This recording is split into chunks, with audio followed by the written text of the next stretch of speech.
Assalamu alaikum, everyone. Auzubillahi minash shaitanir rajim. Bismillahir rahmanir rahim.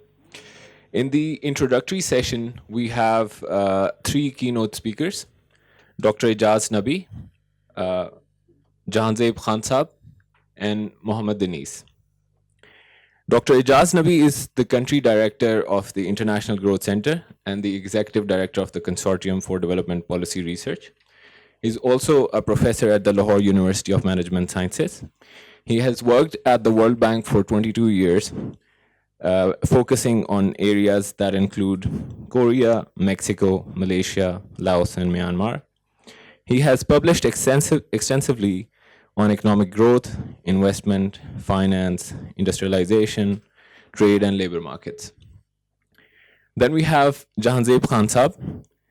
He is a formal civil servant of the Pakistan Administrative Services. He's currently working as the Deputy Chairman, Planning Commission in Islamabad. He's also the Chancellor of the Pakistan Institute of Development Economics. He has 35 years of experience in the public service, and he has worked on very important positions previously, such as the Chairman, Federal Board of Revenue, the Secretary Board of Investment, and he has also led the planning and development boards of both Punjab and KPK. As Chairman Board of Directors of the National Disaster Risk Management Fund, Mr. Khan is leading one of the largest government-owned funds with an initial financing of US dollars 200 million. Then we have Mohammad Denise. He's the Pakistan Energy Program Lead and the Senior Energy Specialist. He has worked at the World Bank for 15 years and has previously led the Bangladesh Energy Program. Over to you, Dr. Ijaz Nabi. Good morning and very welcome, everybody. It's a pleasure to be at the bank after many, many years. I used to be here a lot till 2008. Very welcome, Jahanzeb Saab. Jahanzeb Saab is a unique civil servant. I have found very few civil servants as intellectually curious about policy analytics as Mr. Jahanzeb Khan is. And I've interacted with him in Punjab for many years, and I continue to interact with him and continue to benefit from his insights on policy issues. So we're delighted that you're with us on a day of a very important workshop. It affects a lot of things, but to my mind, it affects the core development challenge that Pakistan faces, which is creating productive jobs for its citizens, especially the young people. Job creation has stagnated in Pakistan for the last many years, and if current structures continue, I don't expect improvement in job creation. Job creation is best done by becoming internationally competitive. And there too, the evidence is not very satisfactory. Pakistan's share of exports in GDP has been stagnant and declining over the years. These are not good omens, and we need to fix these two core pillars of the economy. And energy will play a central role in fixing these core pillars. International competitiveness of firms will be determined by how efficient the energy sector is, how competitive the energy sector is in its own pricing. And that in turn opens up a whole host of issues that all of you are very familiar with. It has to do with pricing of electricity. It has to do with the contracts, the way they have been set up. It has to do with transmission. Well, a considerable part of the supply side is affected by poor transmission, and that shows up in high costs and high billings, which affects competitiveness. It has to do with the issues of subsidies, whether we are targeting those subsidies both as residential consumers as well as industrial users efficiently. So there's a whole host of issues. And the first session today will take up these issues, which is how do we make a fiscally sustainable energy sector? Uh, International competitiveness will increasingly depend on our ability to get onto the global value chains. Global supply chains are now requiring firms to use green energy. And this pressure will increase, it's not going to decrease over the years. So, how quickly we make the transition towards green energy is going to be a key determinant in how competitive we are in getting onto global supply chains. And that in turn is important for job creation. So, and then we have a session that's going to address those issues in great detail, especially how we manage the transition, because right now we are captured by inefficient fossil fuel guzzling independent power units. How do you make the transition and contracts that keep us bound to those ways of generating electricity? How do we make the transition towards solar is going to be a key challenge. And then, of course, we know that Pakistan's consumption of energy per capita is very low, but Pakistan's consumption of energy per unit of GDP is very high. And that hides a lot of waste, leakages in the system, essentially conservation issues. We are using whatever energy we consume in a very inefficient way, whether it is for home heating, water heating, or the quality of electrical appliances that we use, etc. So, and there's a good session that focuses on that. So, it's a comprehensive day of discussions. My job was to introduce the topic and the sessions. I now invite Mr. Jahazeb Khan to give us the government's perspective on this and how the government is thinking about these issues and what kind of solutions the government is working towards. Thank you, Jahazeb Khan. Thank you very much, Dr. Ijaz. Very pleased to be here, and thank you for this opportunity from CDPR. Energy is the big topic in the government these days, and as we speak, this consumes most of the time of the policymakers and the top leadership. And it's not necessarily from a climate change perspective. It affects the economy in so many other ways that it does consume a lot of attention. The big focus is on how to make the sector more efficient, how to reduce losses, to have better recoveries. But the more medium to long term focus also is to see how it becomes more sustainable. I won't talk about the nexus between energy and climate. This is a very well informed gathering. But I'll certainly talk a bit about the time horizon of various policy issues that we confront. The fiscal challenge on the energy side in Pakistan is a very immediate one. And so therefore it attracts the most attention. But the climate change perspective is beyond a business cycle. It's also beyond a political cycle. And it's also beyond the fiscal cycle in the sense of the energy generation projects that we contract, the the time frame that it takes for the debt to be repaid is longish. But climate change has a much larger horizon. So I think that's one perspective which affects the quality of focus on what needs to be done now. And one sense is that if the financial system sustainability and stability coincides with the climate cycle, it would also bring the agenda into our direct focus. That's something that's likely to happen over a period of time. The government of Pakistan is very much committed. We have our nationally determined contribution. We're working towards them. We've committed that by 2030, 60% of all energy production will be sustainable, renewable sources, and that includes hydro from our perspective. We've also set a goal for all categories of vehicles, around 30% to be on electrically charged by 2030.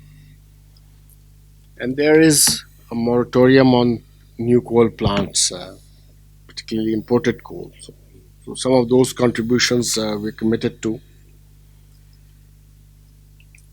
But the bigger question is, how do we transit from what we have currently to a more renewable energy source? And that requires financing. Just talking, and Dr. Nabi was talking about how inefficient GenCos, for instance, can be put to closure through takeovers, international finance, climate financing, and it's also part of this paper that we have before us. The policy dialogue in the government is about how much more renewable energy can we inject at a time when the capacity payments are already burdening us unduly. So there's a very strong view that we don't have more space for renewable energy. There's also a view that the variable cost of power generation can be offset by going down the route of renewable energy. And some work has been done, but our sense is that more analytical work is required to make these informed policy choices. For the government of Pakistan, the biggest challenge is the financing of the sector. How to tap the climate finance or carbon finance, or for that matter, the transition finance, to be able to meet these targets. The fiscal sustainability of the power system itself is a question. But since this is such a huge challenge, it also offers the opportunity of making the transition in a more rapid manner, in my assessment, because some of the aging plants can be shut down, and if we could find fiscal space to take care of the capacity payments, as I said, the variable cost of imported fuel could be offset by having more renewable energy in the system. There are challenges on the transmission side, and grid stability continues to be one of the key considerations raised by most of the technical people. But there are solutions, and we're aware of those solutions. They would also require more investments in the power infrastructure. So then, first, the investments have to be concurrent, both on the generation side, the transmission and the distribution, also on the efficiency and the conservation side. I'm very glad that this is a topic for discussion today. Pakistan has huge dividends to gain from the conservation and efficiency agenda. We did prohibit the manufacturing of inefficient fans. Fans is a big topic in the country because of the climatic conditions. A huge amount of electricity is consumed in the summer months, and this is across the board from the poorer segment to the more affluent. Everybody uses fans. With the induction of more energy efficient fans, transition from incandescent bulbs to more energy efficient bulbs, and also on the water heating side, the space heating, etc. We expect to improve our energy efficiency and contribute towards conservation. We also have summer and winter challenge. We have excess capacity of power in the winter months when we have gas shortages, and deficiency of gas in the winter months.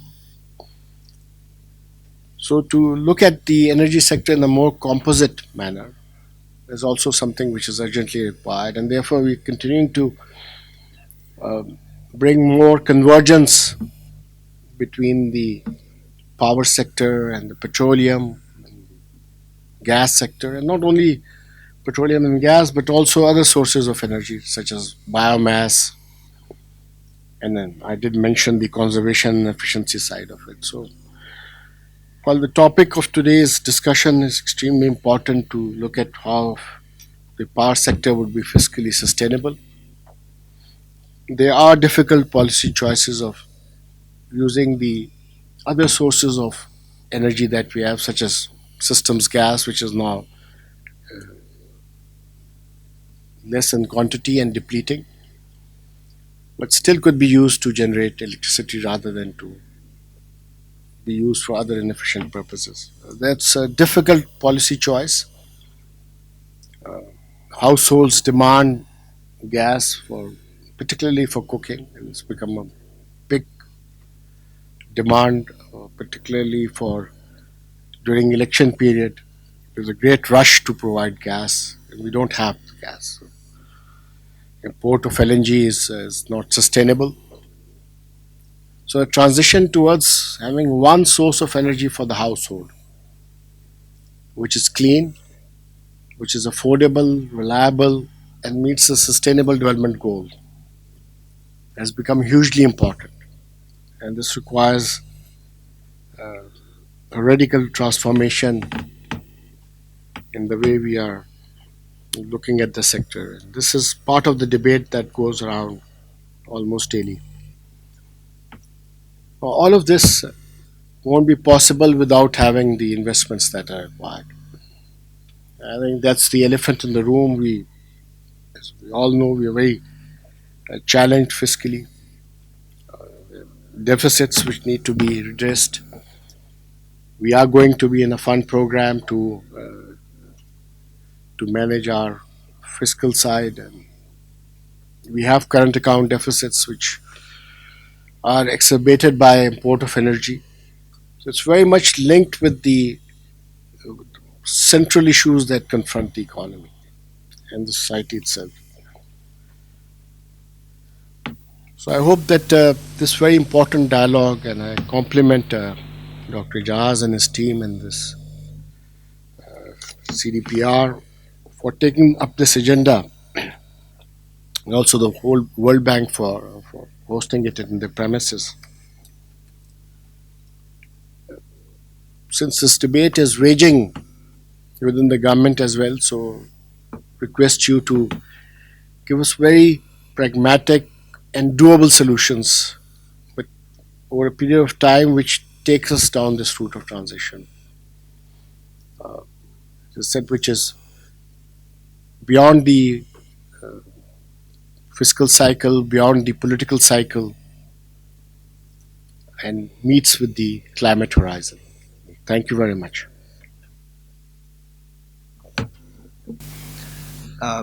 Thank you, Mr. Jehangir Saab and Mr. Ejaz Saab.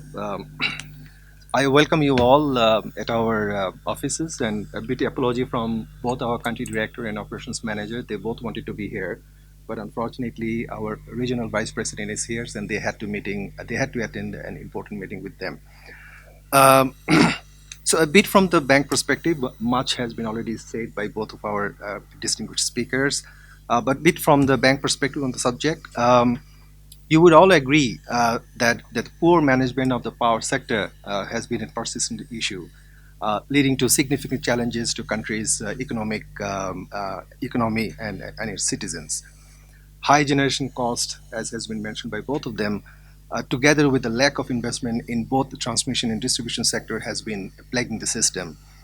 Structural inefficiencies as direct contracting, cost plus tariffs, outdated metering practices, low collection rates in the distribution segment, and high technical and non-technical losses have led to high energy costs and over-reliance on fossil fuels.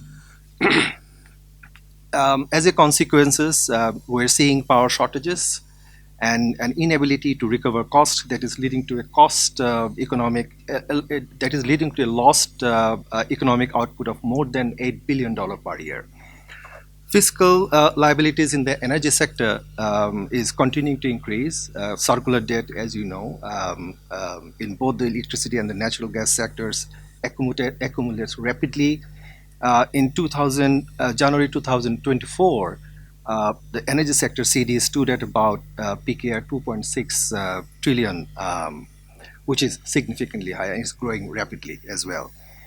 Technical inefficiencies and policy choices contribute to growing city stocks, curtailing the sector's positive impact on economic development. More importantly, I think the lack of a clear and consistent policy direction has hindered the development of the renewable energy sources, which are crucial for long-term energy security and foregoing reliance on imported fuel, and I think which is very much relevant for the discussion here today. Um, Government has been doing its best. They have made strides in reducing energy subsidies, but the energy subsidies are regressive and incentivize overconsumption of fossil fuel intensive goods and services.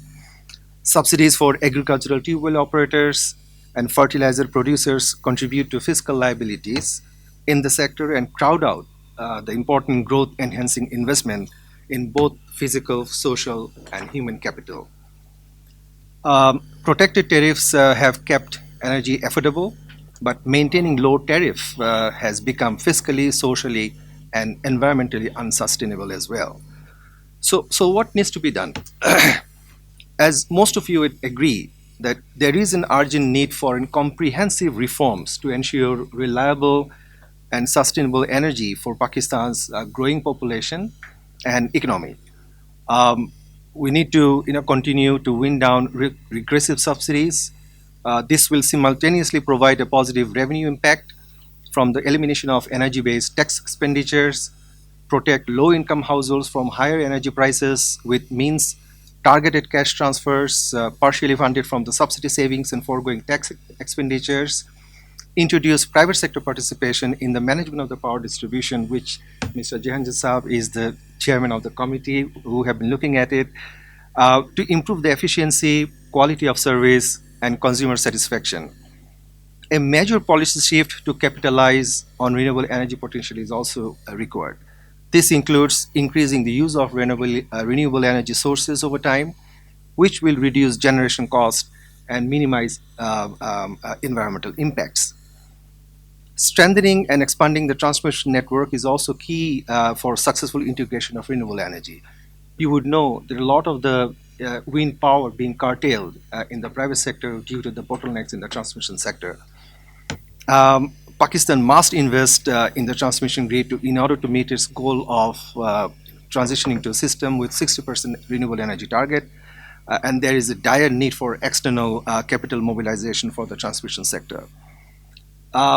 We also heard about the energy efficiency. There is a significant focus that needs to be given on the energy efficiency aspect of it, which is a cost-effective way to reduce energy consumption, lower emissions, and alleviate the burden on the national grid.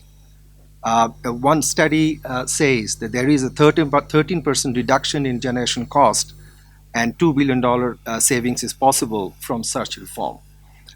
Um, from the bank side, we are actively engaged in the sector. I think our portfolio now stands at $3.7 billion, covering our investment in renewable energy sector, mostly in the hydropower.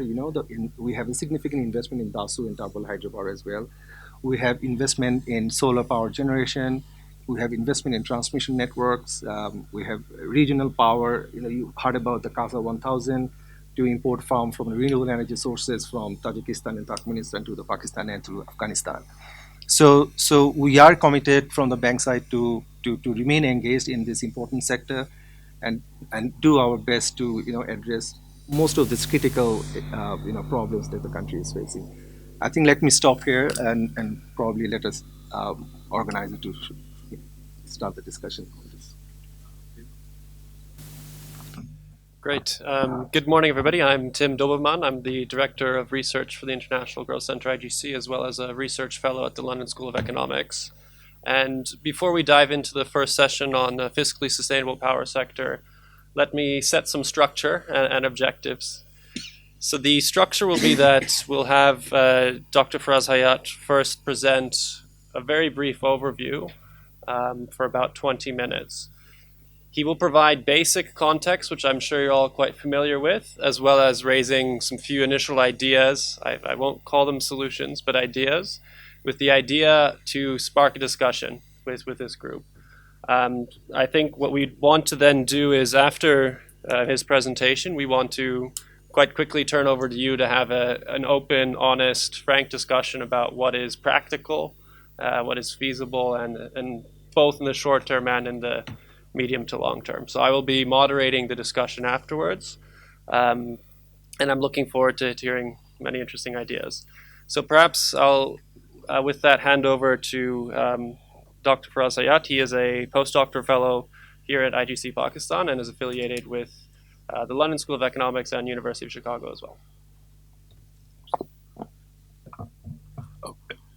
Me.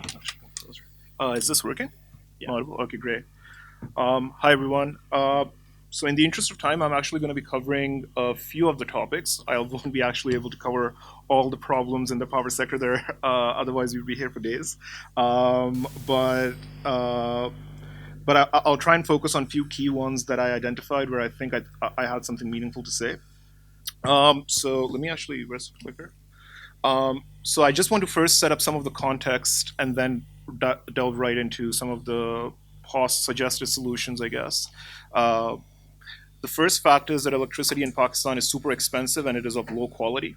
To think about it in a regionally applicable way, to consume just 230 units of electricity, which is roughly, let's say, a person running 2 fans and 2 light bulbs for a period of 30 days, it costs them roughly 20% of the monthly income. The same amount of units of electricity would cost you less than 10% of your income in India and Bangladesh. It would cost you less than 1% of your income in parts of the developed world. So this is to kind of highlight that there is a massive challenge in terms of how much of your income you have to actually spend to be able to get the same amount of welfare as people in the other countries do. But despite the electricity being super expensive, it is also the case that the quality of supply is poor. We all know about the load shedding issues, power outages, etc. So that's one very problem over here in the power sector. The second issue is obviously that the power sector is riddled with debt. There's a circular debt of 2.5% of the GDP, maybe even more at this point. Distribution companies are operating in losses, and there are several expensive and poorly targeted subsidies. One example of that is a tariff differential subsidy, ensuring like a uniform tariff across the country, costs the country around 300 billion rupees annually. And then the other fact is that climate change is kind of on us, and Pakistan is going to face is going to experience more frequent extreme heat events. Which essentially makes it so that affordable and accessible energy will be very crucial because energy consumption is a very critical adaptation measure. People use energy through air conditioning, refrigeration to protect themselves from the effects of heat. At the same time, on the industrial side, it is the case that global supply chains are going to be shifting towards low emission firms and penalizing firms that emit a lot of, which are considered dirty. And so clean energy is also essential for Pakistan in that sense. But the key point over here is that why do we care about a fiscally sustainable power sector is that investments in a clean and resilient power sector require the power sector to be fiscally stable. If there are so many problems over there, never is it going to be the case that investments are happening to bring it to a point where it's very good. So we need to kind of do as best as we can to fix some of the fiscal stability issues in the power sector. So the first topic I'm going to speak on is tariff design, because I think there are some easy gains to be made in terms of how electricity is priced in the country. How does it work at the moment? Broadly speaking, you just aggregate all the costs. There's a projected demand, that is done based on historical projections. And based on that, a system-wide unit cost of electricity is determined and a revenue requirement is determined. Some people are subsidized, some people are taxed relative to that unit price of electricity, the system-wide unit price of electricity. The costs include dollar-indexed fixed costs, such as capacity payments. These are under take-or-pay agreements. They compose around 60 to 70%. My computation shows 60, but okay, 60% of the unit cost. And there are also variable costs, such as fuel charges, disco expenditures, etc. Now, the problem with designing the tariff in such a way where all these costs are kind of aggregated, an example of that is the following. Consider a scenario where the exchange rate depreciates. Electricity prices are going to go up because we know that the capacity costs are dollar indexed, as well as the fuel prices are going up. But okay, and how are consumers going to respond to this price shock? They are going to reduce their demand, they're going to increase solar adoption, and they're going to potentially increase theft. So these are all the important behavioral margins on which people can respond to when price of electricity is actually going up. And that herein comes a big problem then, that the fixed costs, which are 60% of your unit costs, are now being spread over a smaller base, which leads to further increase in price. This also alludes to what one of the keynote speakers just mentioned, that in winters, because it is the case that the demand is super low, you're not able to recover as much money as well to pay off these capacity payments. So what is one simple thing to kind of try attempting to fix this problem? Basic econ theory says that you want to emulate the cost structure on the production side, also on the demand side. And so you want to introduce fixed charges in the tariff that have to be paid irrespective of the amount of consumption. Because compensatory reductions can be made in the variable charges to kind of ensure that the overall bill of the end customer remains roughly the same. So what that would look like is that because now there are fixed charges and your prices are somewhat lower, when in summer you're consuming however much you want to consume, your maximum amount, your bills are going to be roughly the same. But in winter months, when you're consuming low because of the fixed charges, the government revenue is just going to be higher because a bunch of it is going to be coming from the fixed charges. So it makes the government revenue more stable. It accounts for all not only does it remove the distortion in the prices, because at the moment the prices incorporate fixed costs as opposed to just the marginal costs. It is also the case, it improves the government revenue stability by dealing with the behavioral adjustments of the various behavioral adjustments I just spoke of, like theft or demand reductions and stuff. Because whatever's happening over there, suppose somebody is shifting to solar, they will still have to. Their consumption may drop down, but they will still have to pay that tag of 5,000 fixed cost. So and that's coming in the government's pocket. Operationally, it also becomes easier to target these fixed charges through something like BISP, because now you have something of the sort where you can say, well, we have this 5,000 fixed charge in the bill. The poor people are not going to have to pay this. Let's say we figure out who the poor people are through BISP, and the rich people would still have to pay this. So it just becomes a very simple thing to translate to a cash transfer program as well. What I do want to end with, though, is that there are many design features of fixed charges. I've just mentioned one specific design, that this is how it could be done. At the moment, the government is kind of just adding on fixed costs on top of the existing structure as opposed to lowering the variable charges, which is slightly different from what I'm suggesting. It is also the case that one can think about issues like, should there be a true fixed cost which doesn't vary with the which bin of consumption you're in, because the tariff structure is nonlinear, but what design feature, which design is actually optimal? This can only be answered through robust research, and that's I think that's a gap in the research. Like, what exactly should the fixed charge be, as well as what's the optimal design of such fixed charges, which with further data from the government and further research, I think it can be answered, and would really help the power sector. The second issue is on the better targeting of subsidies. So the ideal scenario, which I think Anisa also spoke on, is that electricity is that we want to target cash transfers through BISP. We want to do the energy subsidies through BISP actually, and not through the power sector. The reason is that it's typically considered it's cheaper for the government to pay in cash than in electricity because people value cash more than people value cash more than electricity. 100 rupees worth of electricity is less valuable than 100 rupees worth of cash, and so you can give the people less cash and make it more fiscally sound. So your subsidy amounts are actually going to be lower. A problem with this approach, though, and why this I think has been infeasible in the government circles, is that a large chunk of the subsidies in the existing system are cross subsidies.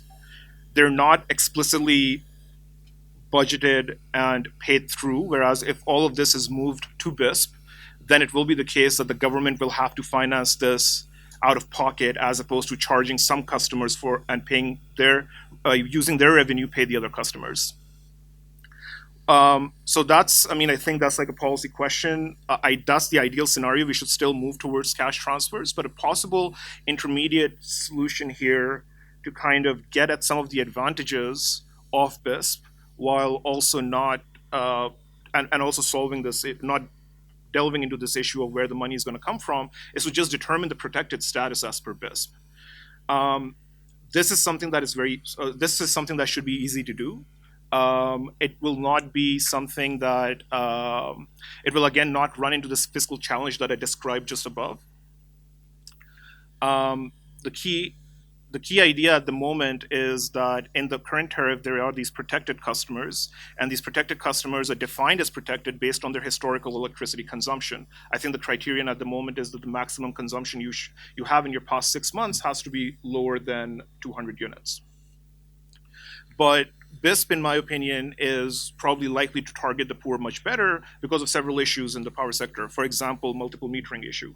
The multiple metering issue essentially means that if, for example, a rich guy has a house with 3 meters, and let's say his kitchen is on one of the meters, he will be in the protected status on that kitchen and will be paying that lower tariff.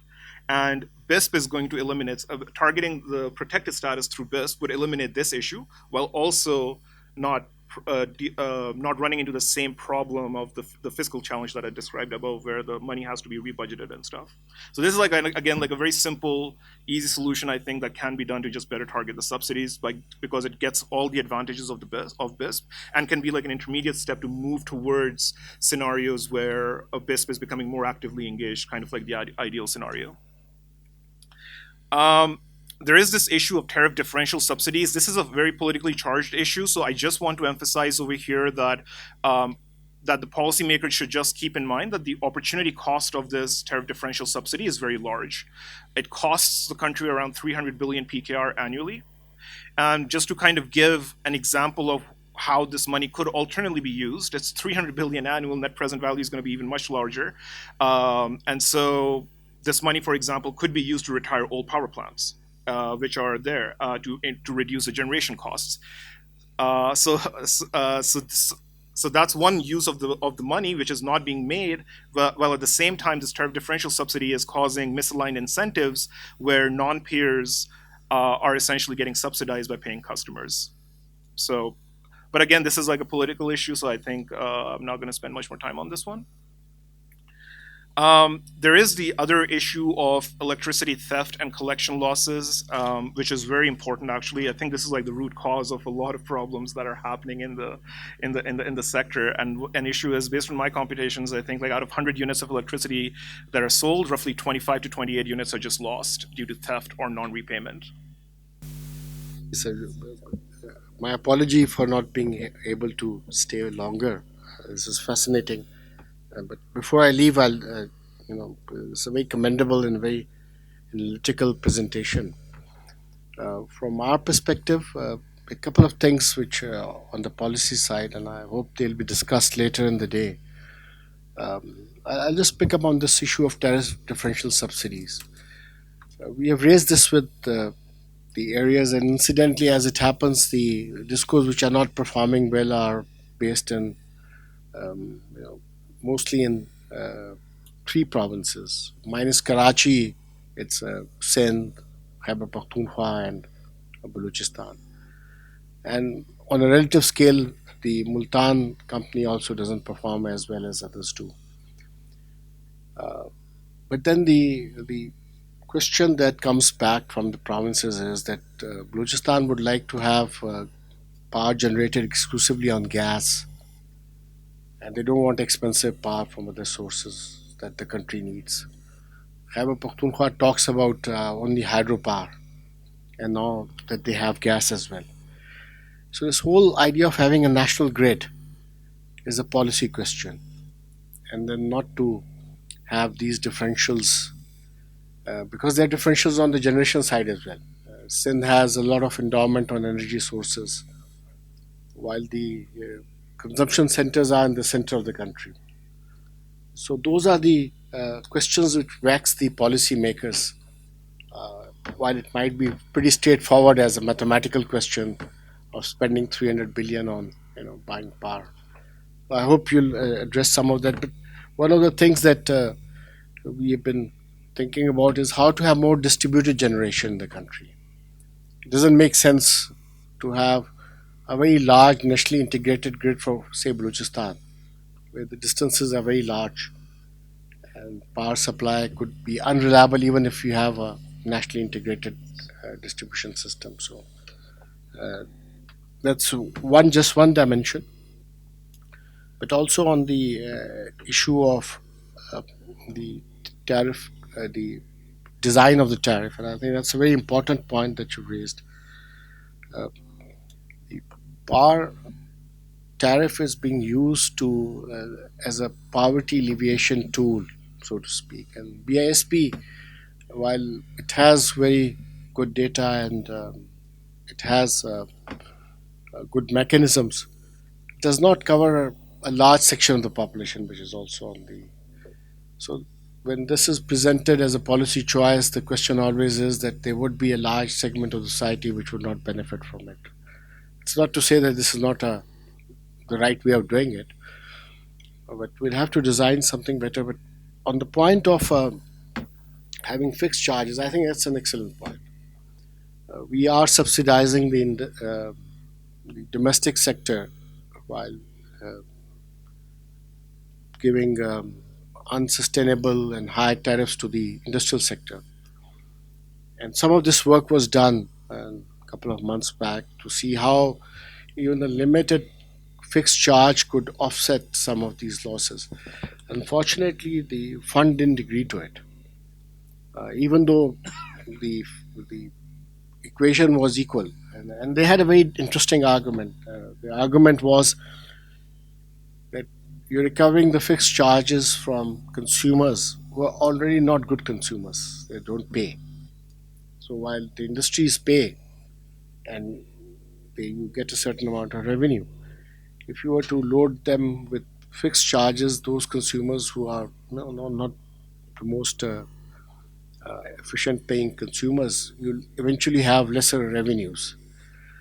But that's the kind of policy shift that would be very helpful.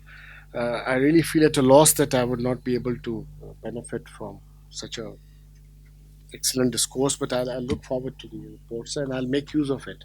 I can assure you that. Thank you, sir.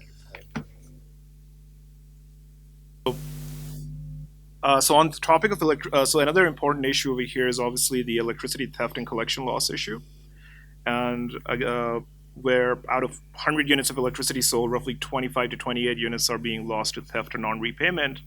One problem that in our discussions with discos that we discovered is that a lot of the times these distribution companies go on these audit drives where regions are targeted that we're going to crack down on electricity theft and collection losses. But this tends to have very short-run effects where as soon as the teams leave, then the activity just resumes. And so you cannot really, so this is not like a sustainable solution. And so there's a clear need for testing and scaling up effective solutions which can somehow combine with the auditing activity to kind of lead to longer term things. So I'll describe two of the pilots that we're doing to kind of address this issue that our research team is doing. But before that, I just want to just show like some basic data. It's like this is a histogram on the y-axis or the vertical axis. We are plotting the fraction of our sample. So this is just what fraction of our sample is in a particular bin, where the bin on the horizontal axis is the average monthly payment to bill ratio. So what this graph really shows is, and this is in one of the distribution companies where we're doing some of our work. what this really shows is that there are two types of non-paying customers. One that are concentrated at zero; they're just not paying anything, right? And their consumption's positive. All of these people, and then there are a bunch of people in the middle who try to pay their bills, are unable to pay their bills, but they're still trying. They're paying something. They're kind of yeah. And then there are obviously the payers, and whatever research and whatever solutions we want to come up with, we want to target both these segments. Not a lot of the focus is only typically on the people who are concentrated at the zero, that who are not paying at all. So one thing that we're trying to do, and this was also in consultation with the federal ministry at some point, that we're trying to test if NGOs can, who have social capital on the field, can play a role in lowering theft and collection losses. So there are two main ideas. One of them deals with the effect of religious and social messaging on theft and collection losses in a community. To try and get these NGOs to spread the message through religious leaders as well as through social leaders that why exactly theft is bad, how it leads to increased load shedding, to kind of see if this sort of community messaging can actually lead to a decrease in theft as well as collection losses. The key idea over here being that we want to target the guys at the zero with this intervention. Then another pilot that we're trying to do at the moment is we are providing a low interest credit for electricity bills for these guys who are in the middle. We're trying to make their payments, but are unable to make these payments on time. The key idea again being that that by if for example a credit agency provides these people with these households who are having difficulty paying with a loan that helps them pay the distribution company, this will reduce the financial burden of the distribution companies because they get their money on time, whereas the credit agency is able to balance its liquidity much better, potentially because it's in a much more fiscally sound position, let's say. So this kind of shifts the liquidity problem from the distribution company side onto the credit agency side. And this targets the people who are in the middle, who are trying to pay but are unable to pay on time and are paying parts of the bills. So both of these pilots are being conducted in Kasur with support of LESCO, and our partnering agency is Ahuat, who is like very well renowned and very well respected in these communities. But there is a great need to explore further such interventions, which are also not super controversial and will help the people on the ground as well, similar to this credit would. Like this is I think being very well received based on the initial surveying that we've done. It's very well received by the people who are on the households and stuff. Really love it. Very finally, I do want to touch on this issue of that there is a mindset that I found while discussing issues with a lot of people, that technology is seen as the be all and the end all of all the solutions pertaining to theft and collection losses in the country. So I just wanted to give a cautionary tale around that. So there is a study done by Robin Burgess at LSE where they study the effect of introduction of smart meters in Haryana, India. What they find is that even though the smart meters rolled out successfully, they did not improve collection losses. The reason was that there was a lot of pushback from the operational staff who, when they detected that people were not paying their bills, they would just not use the technology. They would not press the button to cut people's electricity connections. They refused. And the distribution company had to pull their hands from this. So the key idea over here being that technology is not the definitive solution. As long as a human has to execute some part of the technology, then incentives enter the equation. And it's also important, therefore, to test and pilot interventions before some form of costly scale-up, because there may be unintended consequences that you run into afterwards. But these are some of the issues that I kind of just identified. There are several others. There are problems with the merit order, how to get better generation contracts, what role can CDBCM play, how do you retire the old inefficient power plants, etc. So we can keep going on all these issues, but I'm hoping that this presentation is going to lead to a more vibrant discussion session where a bunch of these issues and others are going to get discussed. So thank you. So thank you, Faraz. I think that's enough to start a book club of all these questions. So what I'd like to now do is to have a discussion with the group. I took away 4 main topics in that presentation. The first on tariff design, the second on better targeted subsidies and the modalities for that, the third on theft and losses in the power sector, and the fourth being the role of technology. Those are some of the issues. We're welcome to bring in more issues, but perhaps what I'll do is I'll call on a group of discussants in one time to hear your initial thoughts on some of these points that were raised. So, if I may, I'd like to just ask Mohamed Anis from the World Bank to give any initial reflections, and then perhaps Abid Lodi Sab, perhaps you can come in from your vast experience in the power sector on many of these issues as well. And then thirdly, from the disco perspective, perhaps Irfan, we can have your views on some of the points that were raised, and then I'll continue with others in the group. So perhaps we can start with you. Was from Jahanzeb Saab, who I think very astutely placed this question of the longer time horizon of the climate change mandate, the priorities, compared to the very, very limited fiscal and political cycle in Pakistan. And I think he pointed towards, seems like the policymakers, Ijaz Saab, you're right, salute to Jahanzeb Saab for his imagination as a policymaker. And he alluded to the possibility of framing our discussions on or policy prescriptions on climate change with a link to carbon finance, so that the those who are facing fiscal issues, they are able to give a little more attention to these longer term considerations, which are so important for Pakistan and for the world. Um, I think couple more points when it comes to power. The issue which I think Faraz you really correctly alluded to right at the beginning of your presentation. The real issue is the cost of power, and this cross subsidization. It's very important. It's been important, and somehow Pakistan has not solved that problem efficiently enough. But today, payment being 60%, it is unheard of in the power sector. Right? Typically, you'll find the total delivered cost of power maybe two-thirds is cost of generation, and then you have transmission and distribution. Maybe 70%, something in that range, is a normal power sector. We are at 90%, and within that, capacity payment is the bigger portion, which is very unusual. And we have an overhang of excessive capacity, which the consumer is having to pay for, and we are sitting here discussing how to cross subsidize. The real issue is there. And I think a key question for us is, well, how does solar and wind interleave into that, and hydro as well?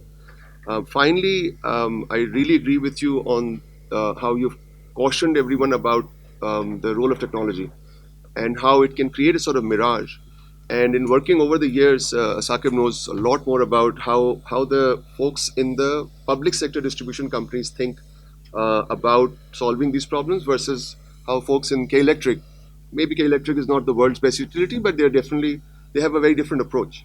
And issues that K-Electric solved by changing the incentive structure of the person who's actually collecting the bills, versus what you hear in the discourse, we have to invest in technology to line the wires or protect the wires, ABC cables or smart meters, etc. If the governance doesn't change, those technology solutions don't really bring you much. And that's where I think the private participation in discourse is long overdue. I'll stop here, just a few contributions to help the discussion. Thank you. Great, thank you. And just for a reminder, before you speak, please do turn on your microphone. That'll be very helpful. Were there any further reactions? Okay, perhaps Abid Lodi Sab, we could hear from you. Thank you. Thank you, ji. Bismillah ar-Rahman ar-Rahim. Rabbi shrah sadri wa yassir li amri wahlul 'uqdatam min lisani yafqahu qawli. This, I think 6 months back, I just joined an policy analysis of course at London School of Economics, and then I heard there is a cause and effect relationship which you need to understand very effectively, so that while without addressing cause, you cannot address the outcome. The tariff structure which we have currently is a cause of your not planning, properly in accordance with what your demand is requiring you, and you have a policy 2013 to 17, the same government have a policy vision of having a 7% economic growth, and there are going to be the economic zones created for that purpose. And for that 7% growth, everybody worked for to put generation into the system, and we succeeded to larger extent. And the people still want a generation to be added. Either demand is going to be there or not, that's none of their business.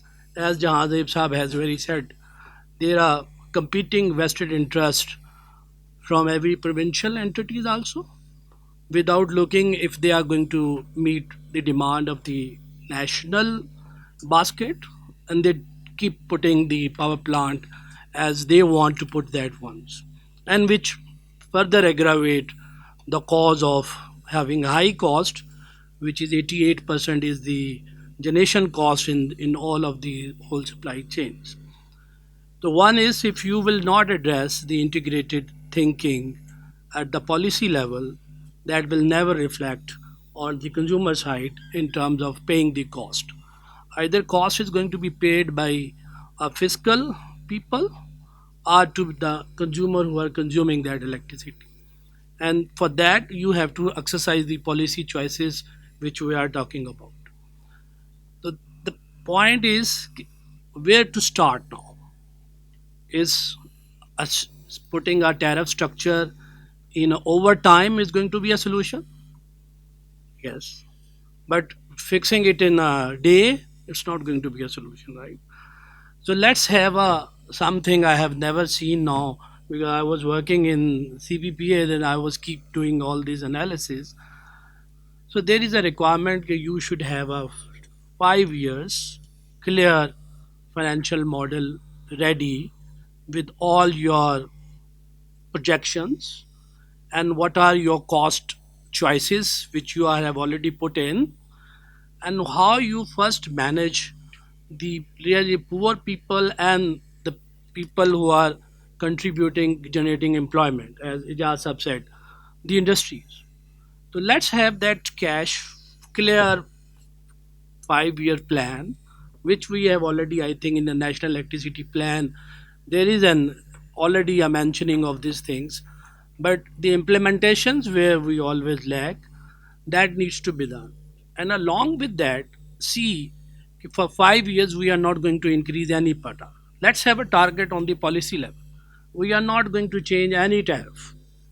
Either it's going to be dollar hike, or it is going to be the inflation hike, whatever that, and then rationalize how with the donor agencies, with the funding agencies, your banking system, the monetary side work with to bridge that gap intermediately, along with your clear long-term vision how your economic activity could generate and there will be self-sufficient through a tax collection and the tariff structures which we are just want to build in that. So that's the my point of view, because the 88% of the cost without addressing, right, you are charging right now, we are charging 500 rupees per kilowatt to our industrial customers, where there is a two pattern, I think less than 500. You know how much cost they have to pay? That is 5,000 rupees per kilowatt per month. And by doing this structure, then you will be only going to charge the industry a 7 rupees in a per volumetric charge. Whatever they consume, you just charge 7 rupees. If they are willing to pay 5,000 rupees per kilowatt per month, then where their economics will going to fit in? Yes, overnight? No. Yes, over a period, if you gradually pick hands with them, so they are already a volumetric charge. You see the penetration of the renewable solar. They are 500, they are, and the rest of the 4,500 we are collecting from the volumetric. And on top of that, we are charging cross subsidy also. So if they avoid that electricity from the grid and have their own solar, then you won't be able to get the cross subsidy also. And even 4,500 which you have incurred on the generation side already with the 7% growth, and we have no 0.2%, 1% growth, and last year 12% negative growth. So these all are going to be, I think, a problematic area. So doing tariff structure is not an easy job at altogether. And on the same time, when we see there's effect on the affordability, as in your presentation, is the 20% is an cost of electricity of the income of any average household. So putting a fixed charge on them going to be taking away their money. Even they consume nothing, even they have a solar system attached. So we are in a vicious circle without having a 5 year clear understanding at the policy level, at the institutional level, and at the regulatory levels. And putting a banking system attached to that, and the donors then would be able to really generate an economic activity within 5 years, which can will translate lot of things, right? So this cause and effect relationship without addressing, and on the same time we introduce the wholesale market also, where in future we need not to be worried about putting a generation plant in the grid. Let the B2B to work together, and whatever the imbalances we can take care of through an wholesale market platform which we have created over here over a period, and this is about to start, right? So that will bring all B2B transactions, because in 1997 EPRA Act do require the section 23 that the B2B contract needs to be done. That was 1997, the day first the wholesale market was there. But that was a 15-year restriction on case to case basis. But afterwards, there was no restriction on that. But that framework was not there. So putting all these things and other aspect, that is a governance of the sector. That's a bigger part. Apart from your integrated 88 Pascal's disciplines, 5 years your transitions towards from where you are right now, and what policy action and what are the implementation actions we need to write, coupled with all others. Then the governance is another issue, where you are not putting a right people for the right job, and don't translate a vision to them also. We always discuss in the room sitting in Islamabad. Maybe there are so many visions with the support of the donors. We do have a lot of understanding at that, but at the implementation level, that vision has not been translated. And if that is not translated, they even don't know. The one of the guy I was sitting, he was later on a chief executive of Lahore Electric Supply, and he was putting a transmission line, a feeder from one end to end, and certainly then feeder the generator plant. It was the interconnection for the generation, and he never worked for the generation interconnection. When it on, the whole line was went away. Because I was not aware of that. It's a good generation interconnection. I was building like that. So if such a vision, if not available, a person who was later on was the chief executive of that company, so we're waiting for a miracle to happen just to translate that governance into the implementations. So that the it's not good. The department, distribution department remain a distribution department. It have never come a company like a distribution company. The distribution company have a different vision. A distribution department only a compliance thing, right? You only need to comply. A distribution company has to lead, and then pay all their obligations, and then have an intervention at the smart metering, the losses, the collections. They have never touched that vision up till now.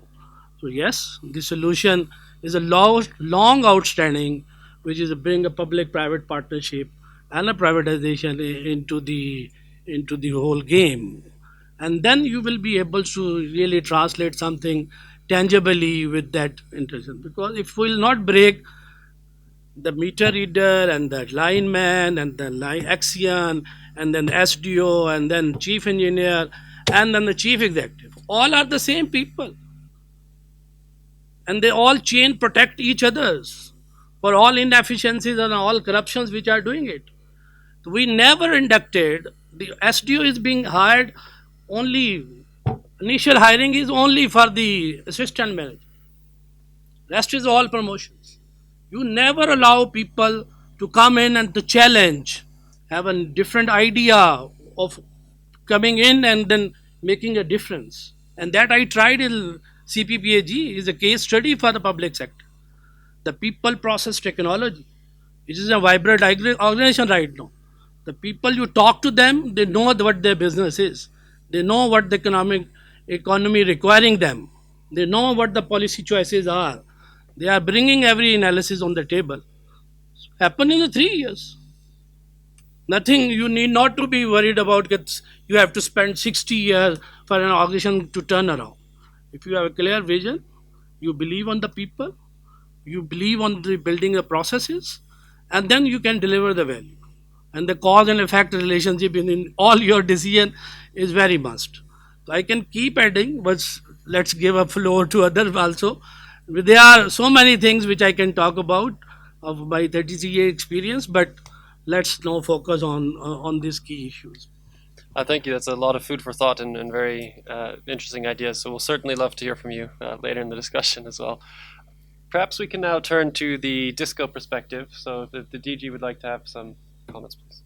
Speechless species named discos are talking now. Yes, sir, this is a fact that Abid Saab has very rightly said that a person who has served for 17 years in collection and loss reduction, that's it. Overbilling, whatever you do, I need results. And after that, you expect him to be the in charge of that organization and change the world? So please, this is the issue that the ideas die over there. But this is like because I was responding to him. Uh, Actually, sir, discos are blamed just because they are the collectors. We are the front end with public. Uh, we all know that around 85 to 90% of the cost is somewhere else, not in discos. We are just collecting, but yes, we have to be blamed for taxation. We are blamed for because wherever you talk, they would tell you that I'm paying 60 rupees per unit bill, and nobody knows that around 26 to 40% is taxes over there, which are this is national policy, federal policy. So we are doing it. Uh, so that is the blame that comes on us. Uh, Faraz Saab has talked about this tariff structure. I totally agreed, and actually, whatever is in the national electricity plan to raise it to 20% or 30% by 2027, I would say go more. And yes, I do agree that it will be kind of killing for lower stratas, uh, charging them for the fixed cost even without consuming electricity, because that will also be an allegation that I didn't use a single unit, still you are asking me to pay 2000. So that we have to deal with through direct subsidy or BISP, or even better through e-platform or something like that. So otherwise, it is totally agreed. So far as you mentioned about that, there is something, if I'm missing those words, but it was like we don't have the data for the cost or proper structure. Thanks to Abid Saab again, we have a cost of service model. If you have worked with LESCO or other DESCOs, you would know that yes, we have to more work on that. His team has done a very great job for us actually way back, years back. So we are improvising it, and you would be glad to note that we do know what is our cost, what is the cost of service for each segment of our customers. But then it comes to the policy. Yesterday we were having sideline discussion with Bhatto Saab that who stops us to bring the tariff that way. Yes, we will bring, sir. But again, the point is that it has to go through internal clearances. Somebody has to sign, and if those very, very any kind of I would call it sensitive kind of things come and ideas are not going through the minds, somebody will not sign. So we have to, make it, plausible for them as well before coming to the regulator. So this is the most important thing. Again, thanks to Abhisab that uh, the other day we were given about this Georgian model. Somebody talked about Turkish model and some Brazilian model, and there are so many models. The things which I found common in all of them was there was no difference. By the way, the Georgian model I went through and I was surprised that it was same 1991-92 model that we had. But what happened is they implemented it, and we remained, in recycling. We kept on changing. Consistency of policies, clarity, transparency, and consistency of policies. What come may, we have gone on a road, will not take a U-turn. Yes, there are some policies could be lesser good, but if you implement them properly, you can, make minor changes, but you should implement them.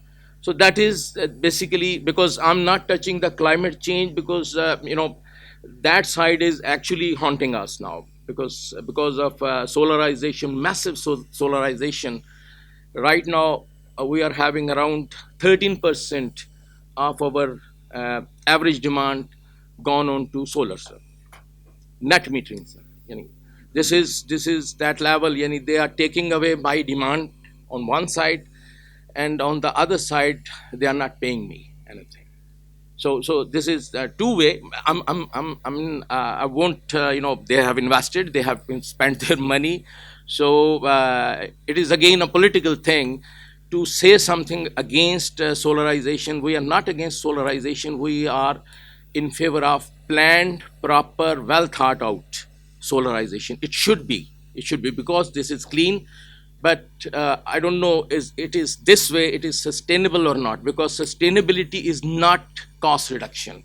Sustainability, so far as I know, is a lot more than just cost reduction. Right now our people are working on cost reduction, and I can go on telling you, ground realities, how it is happening, because the people are hiring neighborhood lands to install solar, because it is like they are selling electricity now. The net metering conceptually was to save cost of that fellow, but if he has now become a generator to sell electricity and make money out of it, is it plausible? And then his price has to be paid by somebody else who is consuming less than 230 units actually. So it is coming back to them. So that is, we have to think about that. Again, losses, those are less of technical issue to my humble understanding, so far as I can talk about Gapco and Lesco and these, Punjab based particularly. Based on that experience, it is more of economic and cultural issue. You have been working with Lesco and other discos. The more you go into, culturally different areas, or economically, areas, you would find something different. Payment culture is less, theft is there. So that is from my side. People, process, technology has to work with the proper management over there, who are the front end. Sitting here, we can talk better, we can make policies, but if it doesn't work over there, it's going to get nothing. So thank you, sir. Thank you. Those are excellent points, and we are very glad to be working with GEPCO and LESCO. Can I make a Please. comment? Thank you. So, at the risk of being a bit of an outlier in all of this discussion, and I've been part of similar discussions in the past as well. Whenever we sit down, all we talk about is fixing the supply side. There is no discussion, or hardly any discussion, on the other side. So it's everything, fix the efficiency, fix the losses, transmission, everybody's swinging for the fences on the power generation when, you've got, I don't know, 43,000 installed and 12,000 being used in the winters. So we don't need more power generation, frankly. I mean, I'm not a power expert. I don't know, but I'm just talking from a basic common sense perspective. Everything is on the supply side. We need better appliances, and that's all fine. But I think the discussion also needs to be on the demand side. Uh, how are people consuming their energy, whether it's gas or it's electricity or whatever, and why are they consuming them? What are the habits that are driving a lot of the waste in that energy consumption? Because, I mean, having grown up with practically free gas in our households, which has no economic benefit, we prioritize the domestic sector and then don't charge them money for it. Now we've started increasing prices in the last couple of years and everybody's screaming. But for 50 years, gas was free, practically free for everybody, and everybody's used to it. So if you're going to give somebody something for free, they're going to scream when you start charging for it, and people are screaming now. The unfortunate thing is that, and I think, the institutions, the international institutions can help in driving this discussion, is to start talking about the other side as well. How can we change consumer behavior? Do you need to heat your food for every meal? Can you have cold food? Well, I guess you can if you want. Can you make your rotis once a day rather than having fresh rotis 3 times a day? Sure, you can. There's nothing stopping you from doing it, but there needs to be a lot of habit change at the consumer end as well. Otherwise, in a poor country like Pakistan, you can look for all of the supply side solutions. It's not going to work. We'll continue to struggle with all of these things. People's habits and behaviors and consumption has to change. And the government's priority has to change as well. I mean, expensive energy has to be used productively. And domestic consumption is not productive at all. So, I mean, that's my perspective on this, and I hope that there can be other fora where this can be, particularly in, with institutions like the World Bank, etc., can be tabled and talk about consumer behavior as well, rather than just fixing the transmission system or more or cleaner generation, because that's not going to solve it. If people are going to waste it, doesn't matter how clean it is, they're still going to waste it. So that's my perspective on this. Great, thank you. Absolutely, I think demand side management also can feed into things like the seasonality issue as well. So definitely a lot of topics to discuss there. So I'll come to you in a moment just to talk. Yes, okay, I will create an order. So we'll have you come with a brief remark now, and then briefly I'd then like to turn to the kind of market reforms that talk about CTBCM and kind of your perspective, Bhutto Saab, on that. Okay, we would love to have your NEPRA.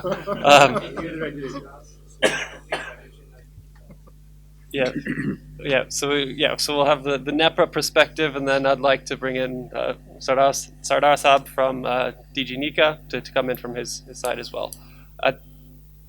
So we'll go around and more. So please, if you have a brief comment. Sitting here, I'm first of all struck with the thought. Anyone who works in development in the power sector, and Abid Saab would know this. I mean, in our mind, a big part of the present problem is caused by the hasty unbundling of WAPDA back in 1997. And many of you might not know this, that back in 97, it was an IBRDN fund push, which forced the government to pass the 97 Electricity Act. But the government decided not to implement it. Only Section 1 was implemented. The rest just went into the bin for a couple of years until 2001. And when WAPDA was unbundled and the DISCOs and the GENCOs and NTDC were created, for the first 10 years, WAPDA continued to do the management. Till 2007, it was just a different title that these officials in DISCOs would have. For example, Chairman WAPDA would be Chairman PEPCO, until in 2007 the fund came back in and they forced the government to actually truly make the DISCOs somewhat independent. And I would argue that actually both these actions, they damaged the governance structures of the DISCOs and really reduce their ability to function as efficient organizations, because really the capacity wasn't there, and just in the name of corporatization, this was pushed on. Now, WAPDAs and bundling, for me, one of the main issues regarding fiscal sustainability of the sector is not that power is expensive, because places where people are paying for power, they're paying for it irrespective of it being expensive. So in these four discos, GEPCO, ISCO, FESCO, LESCO, the recoveries are close to 100%. In MEPCO, they're close to 95%. But then if you go to discos such as HESCO, SEPCO, KESCO, we are talking about close to around 50%. And when you go to places like TESCO and PESCO, we're talking about less than 40%. So, I mean, how do you actually get power recovery from these places? So my thought, first of all, is that we haven't completed the unbundling of WAPDA. We haven't really created these discos as viable institutions yet. And it's unfortunate that Langreal Saab is not present here, because, he needs to hear this, that the government finally needs to complete the unbundling of WAPDA. I mean, you guys would be shocked to find out that the shareholding in the discos is still owned by WAPDA. WAPDA has nothing to do with the thermal power sector or power distribution sector, but the shareholding in all these organizations is still owned. They've, by some legal fiction, given a proxy of these shares to the president, who's in turn given a proxy of these shares to Mr. Langreal, who therefore manages the affairs of the company. So that's, I think we still haven't completed the agenda which was set out in 1997. And really, you first of all need to make these into viable power sector entities. Another mistake which you did in 1997 when unbundling was that WAPDA took over these assets, power generation, distribution, which were provincial or local assets back in 58.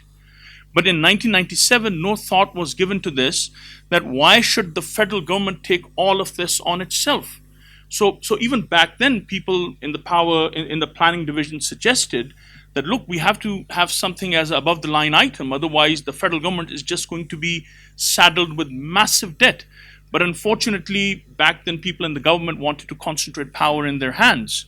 And this is why, as they still do, I mean, WAPDA's unbundling, frankly, has been an unmitigated disaster, because the management effectively rests with the power division, and really the power division doesn't have the capacity, the manpower, or the resources to do the management of the power sector in the country.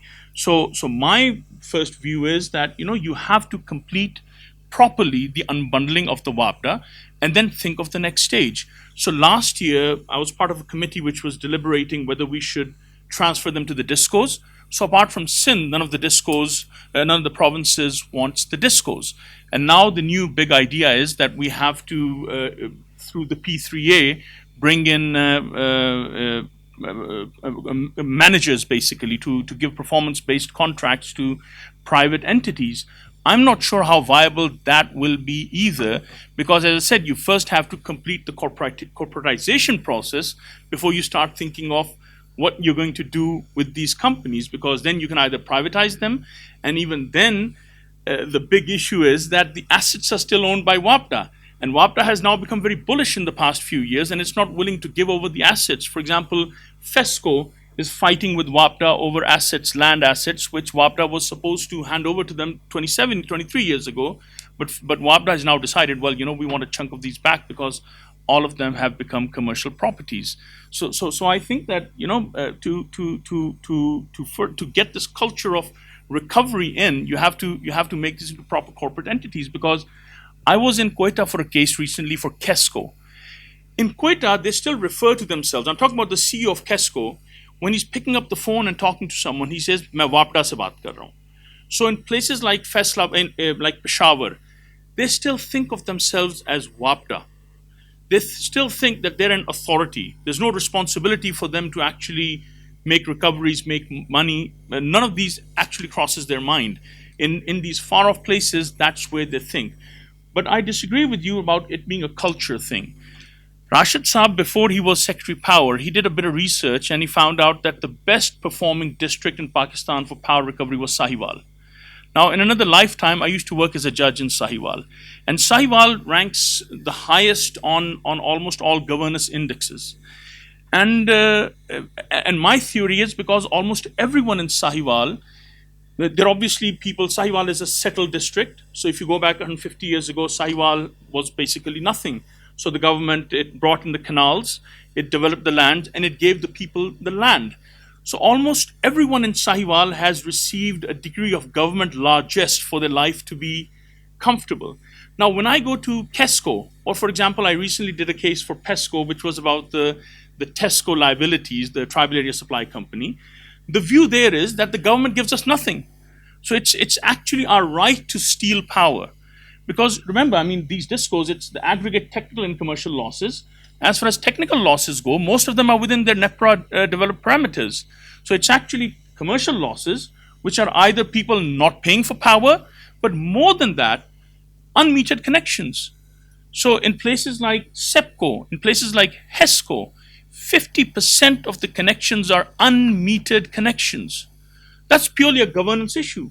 It's people literally stealing electricity because they believe that it's their right to do so. And my belief is that their belief stems from their feeling of being abandoned by the government.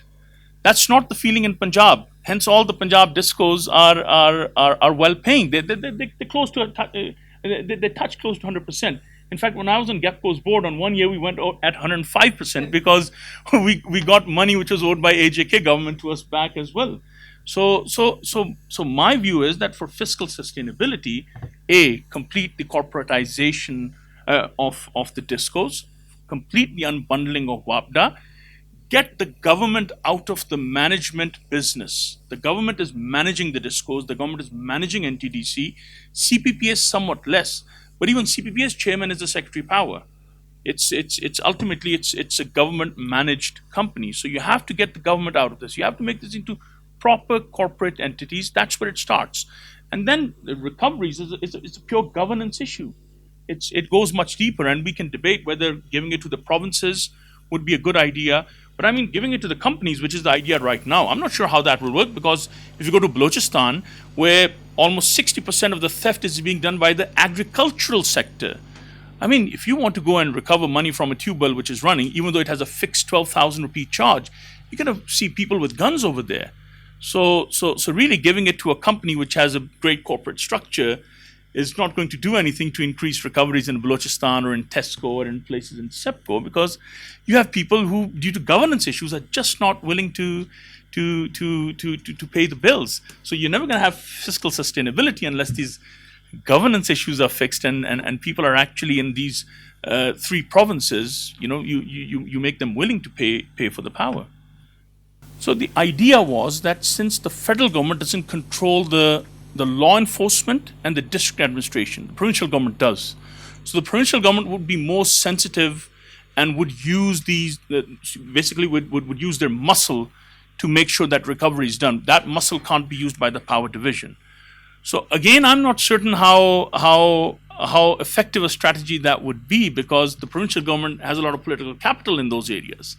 And if you think they're going to send in the Rangers or the FC, which they're doing, by the way, but they're doing right now because the federal government is doing it, and the federal government has no political capital to lose in Noshki by sending in the FC. The provincial government, it's a different thing. I mean, would a provincial government want to do it? So I don't think it's a perfect solution, but really it's a deeper issue, governance. How do you make those people? Because as I said, people in Sahiwal, which is by the way part of MEPCO, which is not the top performing disco, but Sahiwal itself is the top performing district in the whole of Pakistan.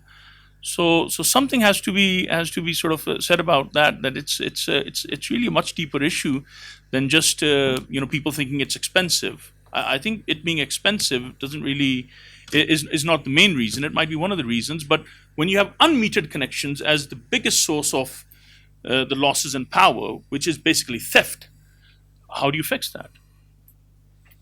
Great, lots of points. I think Umar Masood is smiling very nicely at me, so I will have him come in. But please, one quick reaction. Yeah, I think realize that the whole generation asset is with the liability is with the federal government. and if you give a provincial government the collection on the cash, and they are one of the, I think, contributory to the inefficiencies part which you just have mentioned, right? So where it's not a perfect solution for how to fix it. And other aspect is which I think one has said the WAPDA. One thing which maybe people know that the WAPDA was the policy maker, WAPDA was the planner, WAPDA was the executor of the project on all generation transmission distributions, and they were raising the fund for all the projects, either through tariff or through the donors also, and they were operator and they were maintenance.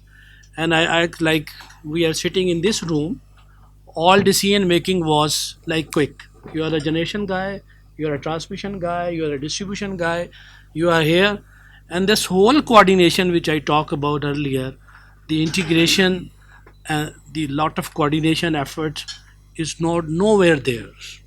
When one roof, the policy was done by WAPDA, and while restructuring, we didn't see the policy we are shifting to the government. They have never done that policy till 1992. No, The WAPDA was let me just give you an example Yeah. that about 6 years ago, when Nandipur power plant was it was going through a lot of problems. So I remember exiting a meeting which was headed by the Prime Minister, and the Chief Minister of Punjab was there. And when we exited, someone commented that the issues which we were discussing in that meeting, 15 years ago, the GM Thermal WAPDA would have been the competent authority to resolve all of those issues. And we are sitting with the Chief Minister of Punjab and the Prime Minister of Pakistan to resolve those issues in 2014. Yeah, can Should we rebundle them? No, I mean rebundling. You can't turn back the tide, but you have to So much better then with the single entity than perhaps. No, it was definitely not done right. But now that you've done it, you need to complete it. yes. I mean, you can't have it right now. We're somewhere stuck in the middle. What's the government's role? I mean, for example, the law prohibits an ex officio director from being the chairman of a company. PPMC and CPPA, the chairman is an ex officio director, which is the chairman, the secretary power, because the government feels it can't do without it. So we're stuck in the middle. You have to, go one way. So I Yeah, suggest Let's we- try to bring it back to Yeah, I climate suggest change. we bring that discussion to the coffee break. Very interesting, but I think I'd like to bring in as many other people as well. So they're wonderful points. So I'll impose some order. So Umar Masood Saab can start, and then I'll turn to both Moritz, Meyer from the World Bank, and Buddha Saab from NEPRA as well. He deserves to respond from NEPRA. So that you have a third party. Other participants haven't seen. Very reasonable. go for NEPRA. We'll own them sooner or later, but still go for NEPRA. Please, sir. Please. Yeah. Please. Yeah, so because I happen to be representing a provincial government, I think this was not by design, it's just by default that other people did not bother to turn up. So I'm the only one speaking for the government of Punjab. So news from there is that the cost of electricity is something which is on the provincial horizon more and more, and there is a lot of thinking of discos coming to the provinces, and there's a stop go sort of a policy. Sometimes we are overexcited about it, but I personally believe, and I think this is a very realistic thinking within the government of Punjab, that we just do not have a setup to inherit it. Although you can make historical and institutional assumptions that originally it was provincial, and in some cases it was even city driven. Yeah, The yeah. Rawalpindi Electric Supply Company used to be owned by the city of Rawalpindi many decades back. Once it was made into a Pakistani TVA or Tennessee Valley Authority, then we had WAPDA. And one of the reason, and I'm speaking as a civil servant, why the civil service would not let go of this centralization of this thing is primarily, and this is a bit of a digression, is that all of us aspire to be a chairperson of WAPDA in some form or another, because the position has been romanticized so much in the civil service. Yeah. Ghulam Ishaq Khan, who then turned out to be president, was the second chairperson, and Ghulam Farooq, who they said was a great civil servant, was their first chairperson. So anybody who becomes secretary power would automatically assume the foregone sort of a mantle of a chairman Wabda. So Wabda might not exist, but the ghost of chairman Wabda still sort of, Yeah. walks through the corridors of, A power block. as far as the government of Pakistan is concerned. So that is a beast that you will have to, start living with. But more and more, I think the issue right now is that we are thinking about technological solutions a lot, but technological solutions are not policy. There is very little thinking on design. And I think what happens is when technology sort of becomes the central focus in the room, it ring fences all those people who have a design input. So it will either become a very technological, solution, or as with due respect, it will become a very engineering sort of a solution, about generation and transmission and everything. And then there is this clear distinction between the people who know the technical aspects, know the legal and the regulatory aspect more. So these sort of divisions we would have to start living with. Number one. Then I've already said cost of electricity is becoming an important issue for the citizens, for the citizenry in every province. So even Punjab is also thinking. Now Punjab is not thinking in the terms that our citizens cannot pay. Punjab is thinking in terms of competitiveness. So local industries and chamber of associations, approach the government of Punjab that speak to the federal government that here we are and we can be very competitive if the tariff is lower. So our argument is much more different and much more nuanced, perhaps, than KP or Balochistan. In Sindh, I think this sort of a flag is being carried by the city of Karachi. So now that I've mentioned city, and now because I'm sort of represent the urban unit, I think we should also start thinking, perhaps in the medium term and the long term, about regions within provinces and about cities. So what is the cost of generation for the city of Lahore and its environs? So if I were to look at LESCO, can I make LESCO really a competitive organization as far as tariffs are concerned? These are the things that I need to know as one person who's delving into urban planning and urban policy, that what is the cost of electricity and energy in a city, because the city then becomes unlivable, the city becomes uncompetitive, and the ramifications of that from a growth perspective are much longer term. So whatever this group is going to decide, I can just simply flag it that the provinces are no longer sort of saying that this is a federal government issue, we are not talking about. They are talking about it, and as the circular debt increases, and the argument at the federal government becomes more and more that there is a national finance commission implication to where we are. What is going to happen is that the provinces then will start looking at the federal government and its performance as far as the energy sector is going to is concerned. I can tell you, because I've served on the National Finance Commission for a good couple of years, this is how it is going to actually pan out. The federal government cannot sort of meet the challenges of the circular debt. They will have to sort of do a radical revision of the resource sharing formula, and once they do it, the provinces would obviously be asked to rationalize their expenditure, but in turn, this time down, the provinces are going to be ready as far as the energy sector is concerned, and those arguments are pretty much in the work. Not at the Punjab level, but I can tell you Sindh. that at the Sindh government Yeah. level, this is something on which they are doing a lot of homework. And by the way, KP has got a history of actually protesting against cheap and expensive tariff. But I must give them credit that I think about a decade back, they were the first one to actually do the homework for that. That how much does it cost KP if it were to actually produce hydroelectricity and consume for itself. And then there is this whole idea of or their claim of their hydroelectric tariff under the AG and Kazi formula, which has not still gone away. So when the chief minister of KP, whosoever that person is, say that the federal government owes it 1,500 billion rupees or 2,000 billion rupees, that's the formula under which they are, actually working. So I think this picture is going to become much more complicated.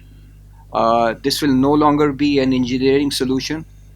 I'm sorry to say I tried to follow your percentages, but I lost you when you made the third percentage change.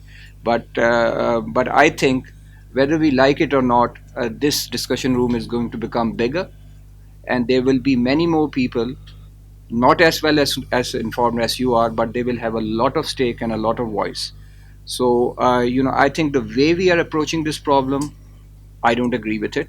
Right now, this is too small a group to be actually talking about issues. Agriculture, irrigation, these are provincial issues, and if energy cost becomes something which is going to make these sectors unsustainable, I'm sorry to say, but the provincial government is going to step in and they are going to solarize like hell. Yeah. Whether you like it or not, the provincial government of Punjab has got a solarization initiative in which they are putting a lot of money. So, for us, your equation of a base getting smaller and smaller, I'm sorry to say that, well, no, I'm not sorry, you'll have a job, sooner or later. You can keep on saying that the base has even got smaller and the per capita unit charge is becoming even larger. Thank you so very much, and over to the rest of the Great. So we have just over 30 minutes. So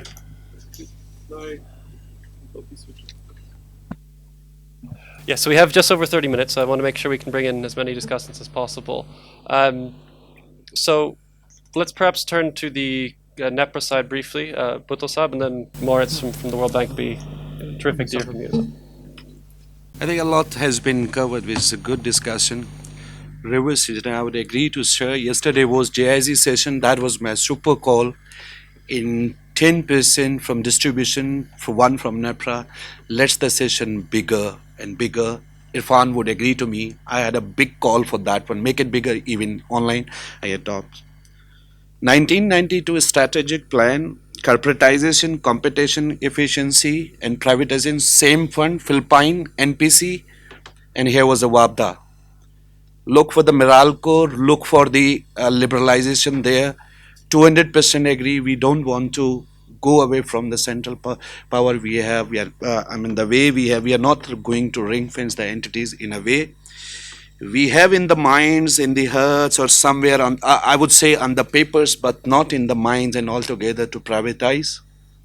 Go into the competition. We want to keep in central control. Last limbs are left. Let WABDA to build their hydro plants and take their returns from that one, rather than putting hands on the lands of discos and altogether ring fencing. We had a dream that we have a bigger issues. Like Abhisab said, 86% of consumer and tariff is your power generation. All that is sovereign backed, 45,000 installed there.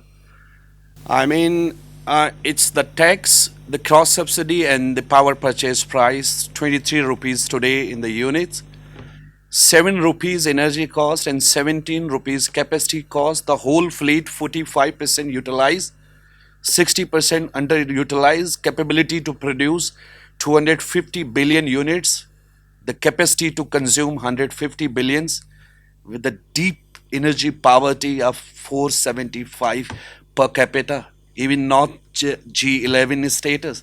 But the people want to go to GSP plus Europe status for the exports, and they want to change their mix on the renewables. They cannot change the grid mix, which is dominated by the thermals and all together.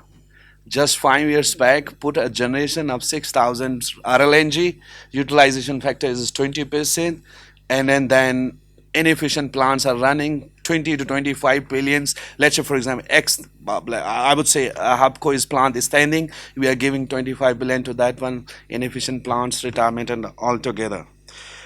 10% loss, 250 billion in non-recovery. Sindh, Punjab, Sindh, Balochistan, KP issue is the theft. Okay, there's an issue, but we need to see from the consumption perspective. Sin consumes for a bijli of 8, 800 billion, they lose 300 billion on that one. This is a big one. If on that Punjab side issue is overbilling, like Sir said, overbilling. They pay, but the disco is crippling them with the overbilling and all together. The paying is penalized, non-paying is relieved with not disconnection and altogether. Why not do, if you ring fence it and then altogether, I would say at one part, from 32 years, the scope was the competition and privatization, and the other part in 2021, we amended the NEPRA Act and we put it a uniform tariff. I mean, from 90th, after 30 years, at one side, 2018 Act was amended to make a system operator, make a market operator, make a supply separate, distribution separate, ring fence every business. Going into the market, you cannot go in via your structure, you have to debundle at any cost. I would say we don't have a way to go back. There is no utility in the world that is now is too big. Our LESCO size is equal to the Nave. Our LESCO size is equal to the Nave. Is that why we are not putting into the Kusur and so? Why the MAPCO is not to be split into other one, the Bahawalpur and so, make it governor. The minimum benchmark rule is the CEO should stand up from the kursi on a day. He should go to the end pole and return in a half day to his chair. Then how, with 8 million consumer, 7 million the MAPCO, and guess what, how you can manage from then? And every year they have to invest 60 to 70 billion in infrastructure, and they are selling electricity of about 300 and 500 billion. 800 billion business unit is doing one CO that is coming from the altogether. This is uniform tariff, cross subsidization, and PP side, you are putting the generation, you keep on putting. I respect the CPPA to be there, the agent of a discourse. But why we are into that surplus and altogether, everything has to be procured, that generation, keeping in view the demand.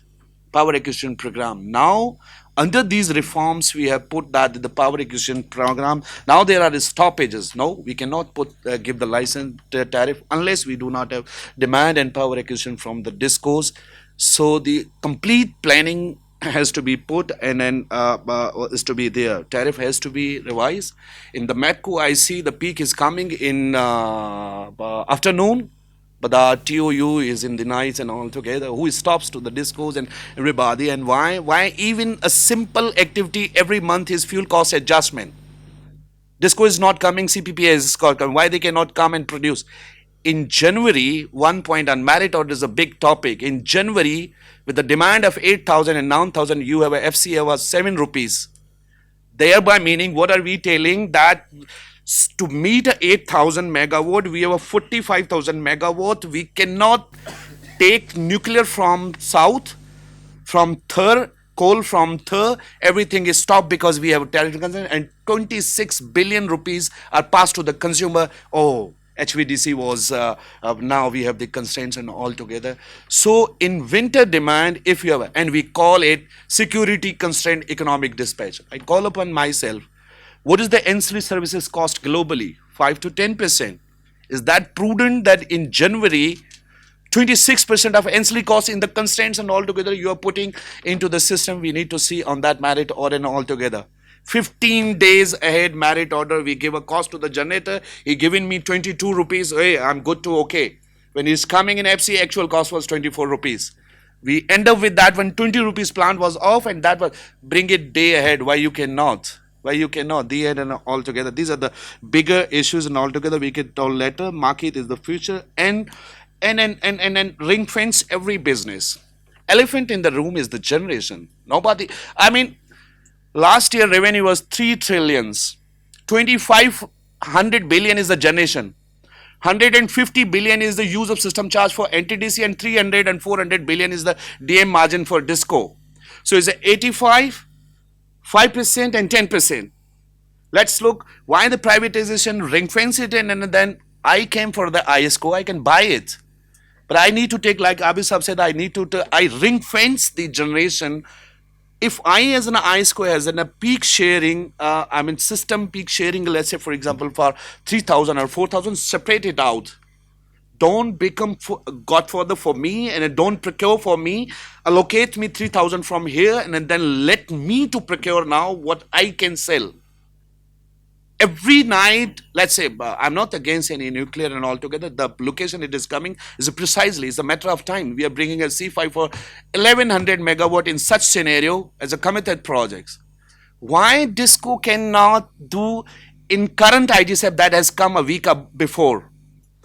Earlier, it was proposing 32,000 megawatts, 8,000 from solar wind and 22,000 from committed projects, total $55 billion capex on bus bar.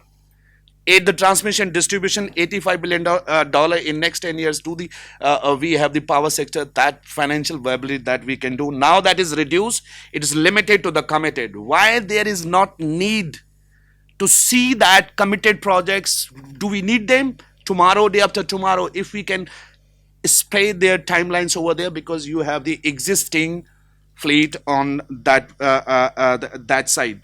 Bhutto Sahab, I'd love to Let me close that one. On generation side, precise, go with the IGSEP. Forget about the upfronts and cost plus. Bring the quantity discovery by the IGSEP, price discovery by the auction is the only solution.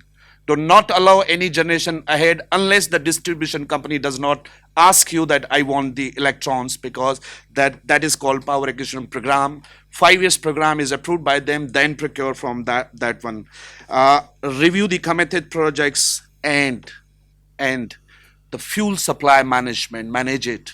You have the plants, you are paying the capacity, sometimes you don't have the coal, sometimes you don't have the RLNG, all this is into the government control. Fuel risk is in the generator, and generator says my supplier is government cannot pay, so vice versa. In words, we have a fuel risk on the generator, but it is, let's say, on the RLNG plants, I would say, if there is a non-supply gas event, CPPA has to pay him. And what the CPP has to pay him, that has to charge to the SNGPL, and SNGPL, and then generator has to deduct his amount from invoice, and then the generator has not to pay the gas. I mean, this everything is covered, a risk, price, volume, contract, technology, whole risk on consumer. This is not the world going on. These all risks are now shifting to the investment, and altogether we need to restructure on that side. Bilateral market transmission side, lot of constraints has to be removed.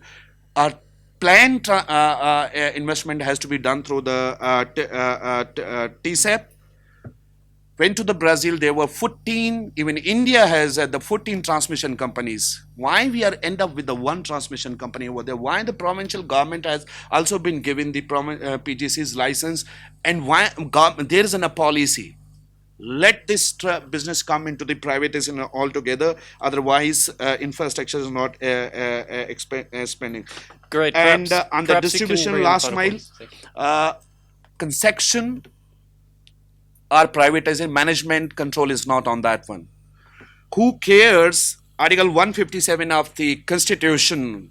Why the federal is bothering on that one? Give them on the bulk. Big them on a bulk.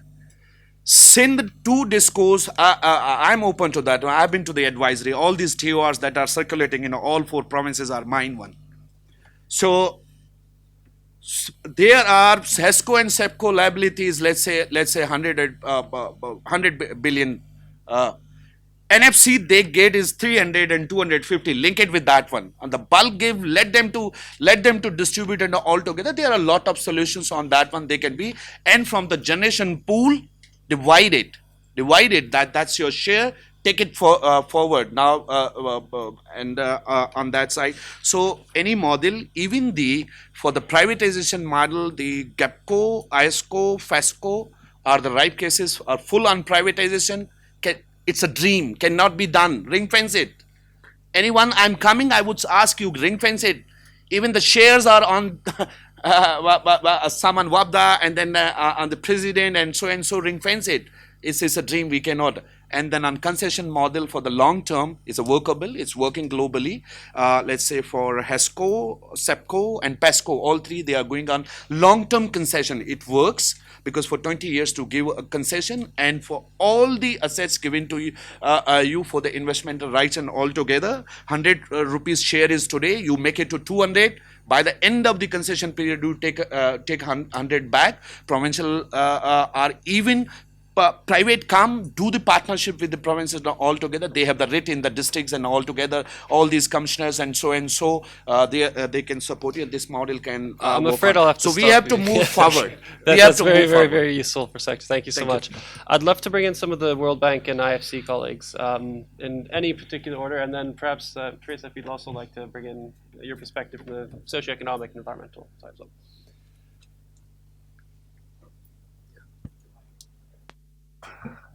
Thank you very much. First of all, let me thank IGC, CDPR, and the World Bank to organize this meeting today, to have a conversation which is based on evidence and allows us to think about data-driven solutions. We have talked a lot about the governance of the sector. We talked about bill collection. We talked about generation. I want to touch upon the topic of social sustainability to get back to some of the points we discussed earlier in terms of tariff design and then social protection. Right now, tariff design aims to ensure sustainability along many different functions. We clearly see that having all these objectives in order to come up with an optimal tariff design does not work. In this context, I'm very glad to see that through the presentation, you have already brought in BISP as one of the elements which requires more attention. And I would like to challenge my previous speaker. To me, this is the big elephant in the room. And it is the big elephant in the room when it comes to tariff design. Why? Because based on the analytics we have done, I very much see that with these multiple objectives, we need an additional instrument to address social issues separately from the tariff setting, which would then be would offer possibilities to succeed on other objectives. I very much see that bringing in BISP as an additional instrument is also going to be a terribly complicated exercise, because this is not about a technical conversation, this is about an institutional issue. And in here I would like to commend my previous speaker, who highlighted very clearly that maybe beyond the people in the room, there are other stakeholders who will play an important role. Let me be more specific. If we are able to bring in BISP as an additional instrument, we are able to move away from generalized subsidies with a lot of leakage and high fiscal cost to an environment where we use well-targeted social transfers to address one specific issue the government is concerned about: social affordability. On a technical side, the government has available the NSER, which is a National Social Economic Registry, which includes 85% of all households. The government has available a BISP transfer system, a mechanism to reach households. I very much see that on a technical side, taking out social affordability out of the tariff structure and using BISP transfers is possible. That's the good news. I am very concerned about the institutional side of this. As we think about moving towards well-targeted social transfers, we would need to allocate budget to the social protection authorities. Social protection authorities, or social protection in general, is a devolved subject. That's where it starts. Moving further, social protection is currently a stakeholder which is not involved in this conversation at all.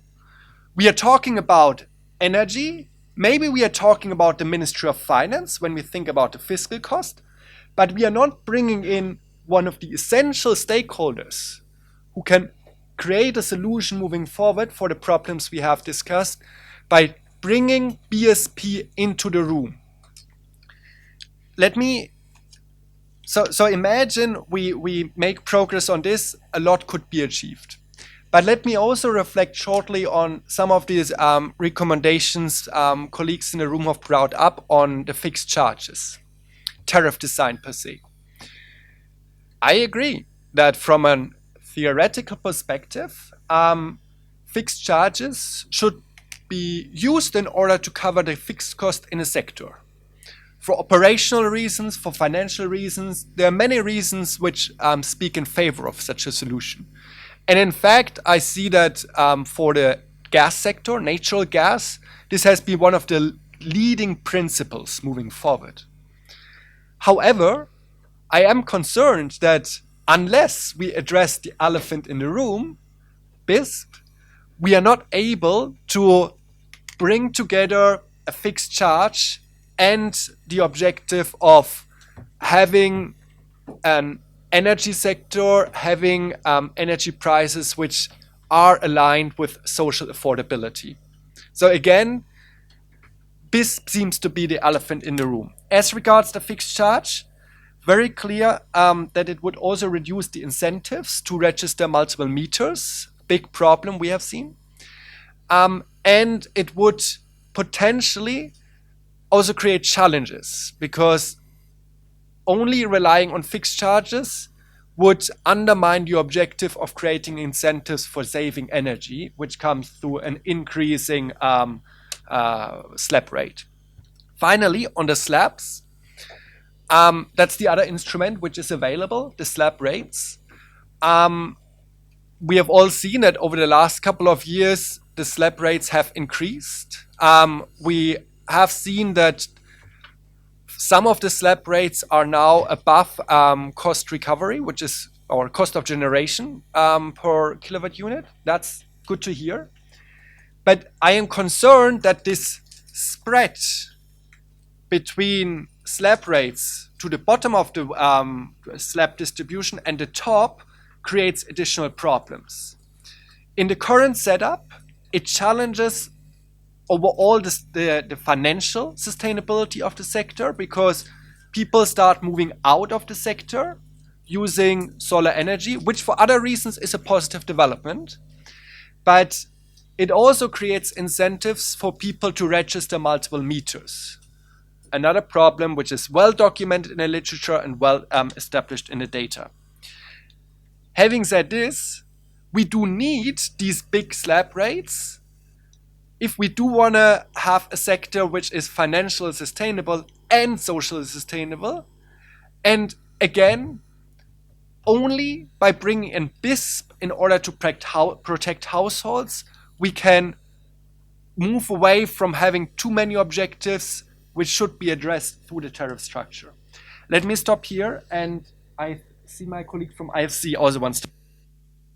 Thank you, Moritz. Yes, I think I'll just, so as IFC, we've been working with the power division on these concessions, privatization, and I just want to add a bit of nuance to a lot of good points made by everybody here, and some of the findings that we found out. So I think on tariff design, I think this issue of taxes is very important. It's 20% according to my calculations, it would be somewhere near. It's actually, and let's call it what it is. It's the failure of FBR, the Federal Board of Revenue, that we're now using the GST, the levies in the petroleum sector. We're now doing the same in the power sector. It's a lot of, it's around 10, 12 rupees. If you remove those taxes and improve the governance of FBR, that solves a lot of problems around the cost of electricity. So the cost of electricity that Sir mentioned, the move to solarization, all of that stuff. It also solves some of the issues which are related to discos. So a couple of points on discos. So I think the tariff differential subsidy in itself is not a big problem as far as the privatization of concern. So privatizations can happen even with the tariff differential subsidy. Similarly, so for example, I'll go to the example of Delhi. In Delhi, more than 80% of the consumers rely on a subsidy from the government, direct subsidies, and Delhi is a privatized entity. So that in Delhi, it's functioning completely well and fine. Similarly, the cross-subsidization that we have within the discos and between consumers is not essentially prohibited to privatization. So we have Turkey, for example. Turkey is very similar to Pakistan in terms of the discos, in terms of economic disparity between some provinces and the others. Turkey embarked on this privatization program in the 2007, 8, etc. For a moment, it was halted due to the global financial crisis. But essentially, the idea there is that you have to hold the hands of the poorer regions until they develop. Unfortunately, we haven't been able to develop our poorer provinces to the extent that we would like, and for these subsidies to go away subsequently. So, just to clarify, these two subsidies in itself are not prohibitants to privatizations, concessions. The private sector can come in despite these two interventions, as long as there is an institutional mechanism to ensure that the process is followed. So absolutely spot on with my colleague from NEPRA. So we have disclose the concession model in HESCO, SEPCO. I think so. Sorry, one more point on provincialization. So on the private sector, I think this provincialization debate, we've had this with the government officials. We've had this with private sector people, who would like to invest in these discos. Conceptually, there is no issue. There is an implementation problem here. The biggest risk in the provincialization is the lack of capacity in the provinces, in the energy departments. So we've spoken to the government of Sindh. Government of Sindh has talked about the energy department, the secretary energy. We were advising them unofficially. The main goal, even after provincialization, was privatization. So what they said was, we'll take these discos and we want to give it to the private sector anyway. And government of Sindh felt that it was ahead of the other provinces because their PPP unit, the unit that is in charge of these concessions, etc., is more advanced in terms of their capacity, in terms of their experience than some of the other provinces. But from the private sector's point of view, the lack of capacity in the energy department presents a huge counterparty risk. So it does not want to interact with the energy department for any sort of contract management, dispute resolution, as perhaps it would like with the federal government, where there is some capacity in the power division. So provincialization, if the aim is to introduce private sector participation at any point, then provincialization as an intermediate step will not work. You might as well do the private sector participation at the federal government, which is currently, it's doing. A couple of points on retiring old plants. IFC has invested in power generation assets, not the thermal assets, but hydro. I think one of the things that we can do is frame this retiring of old plants differently in the contracts. So in the contracts, I think some of my legal lawyers would agree. There's a concept called termination. So essentially, the government has the right to terminate these contracts, pay the private sector a payment, and buy out these contracts. The issue is when you talk about termination, there is there is a lot of taboo around the word termination. The government is terminating a contract earlier than it should have. It will prohibit investment. It will prohibit investor interest. It will negatively affect the investment climate around this.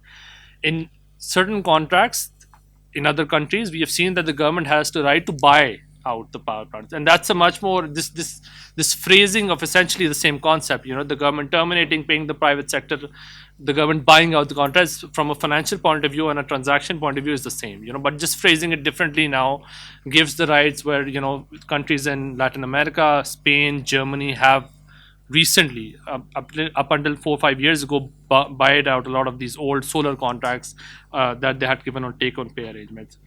On the sector, I think I'd like to end. I think there are a lot of positive things that are going on. I think the work that Abid Lodhi Saab done on CTBCM, the separation of the licenses, that is the way forward. The government needs to get out of this take-and-pay arrangement. I think PPAs are an absolute essential, but the counterparty to those PPAs, and you're seeing that in K Electric now, where K Electric now is a much better counterparty than the government of Pakistan on generation. So the K Electric that it's doing solar auctions, it has gotten interest. I think the way forward on CTBCM, separation of the supplier and distribution licenses, ensuring that the customers can buy from any different kind of suppliers, and the discos can only act as a supplier of last resort and mainly look at the wire business, which is the transfer of electricity, is a very positive step. So yeah, I'll just stop here. Great. Either privatization, we've also worked on presenting them with models on provincialization and concessions, and we might have a way forward with them. Moritz also covered the social aspect of it, like the affordability part, where the World Bank did go in and restructured the tariff design, where we brought in the category, and the way forward with that was the phase 3, where we wanted to get those protected consumers directly subsidized through the BIS program rather than through the tariff design. And of course, and I'm from the energy sector, and financial sustainability of the sector matters.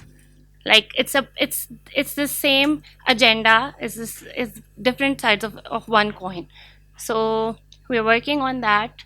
And we also heard the government, we also heard the NEPRA. And yeah, it was a good presentation for us as well. Brought a lot on the table. So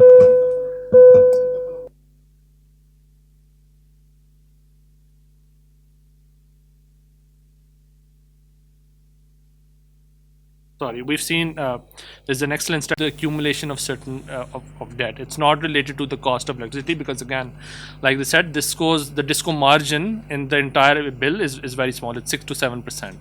So fixing the discos will not reduce the cost of electricity to the extent that we would like. That piece rests with the generation, as highlighted, but it will. It will, yeah. So it will lead to the reduction in the accumulation of debt. That loss, yeah. So it's absolutely essential, you know. So I think this nuance is lost in the public sector, especially sometimes, where they think about fixing discos as that would dramatically reduce the cost of electricity, which it will not. What it will do is it will reduce the accumulation of circular debt, which is also an important for the fiscal sustainability of the sector. Great. I think we are approaching time, but I still want to bring in 2 or 3 discussants. So perhaps Munawar Saab, we would love to hear from you. Thank you. Thank you. Basically, I'm a lawyer, so glad to hear that no one has so far complained about the legal framework not being conducive for the purposes of achieving the results. So that is a positive aspect. Regulatory framework is also very much there, and the policy framework is there as well.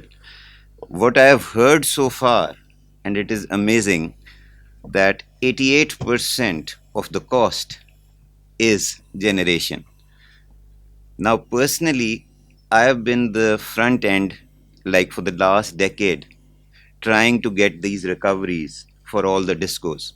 All the major litigations at the front end have been handled by me personally. So I knew about this 88% cost, but my problem always has been that why is this 88% there? Is it something which is an international norm? Or is it a phenomena in Pakistan?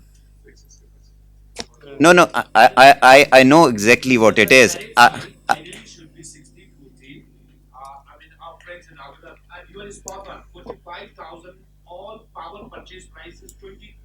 I'm coming there. I'm coming there because these are the areas where I've really focused on. And basically, what I have so far gathered is that this 88% is on the high end. Now, my always thought has been that all discussions should focus around the fact, why is this 88%? Why and how can we control that? And in that context, of course, you cannot rewrite the contracts which have already been executed. Those contracts are to be implemented. As a lawyer, I will always support that. Those tariffs which have been determined have to be implemented for the term for which they have been implemented. But what is missing? What is an analysis which has never been done apart from once NEPRA having taken that initiative? That is an analysis of how tariffs are being translated into commercial contracts and how those commercial contracts are in reality being implemented. This cost raising from 66% to 88%, which is a differential of 22% increase. How and why is it being done? That is one area I have never really been able to get to grapple with. The second thing is, of course, which is the generation mix.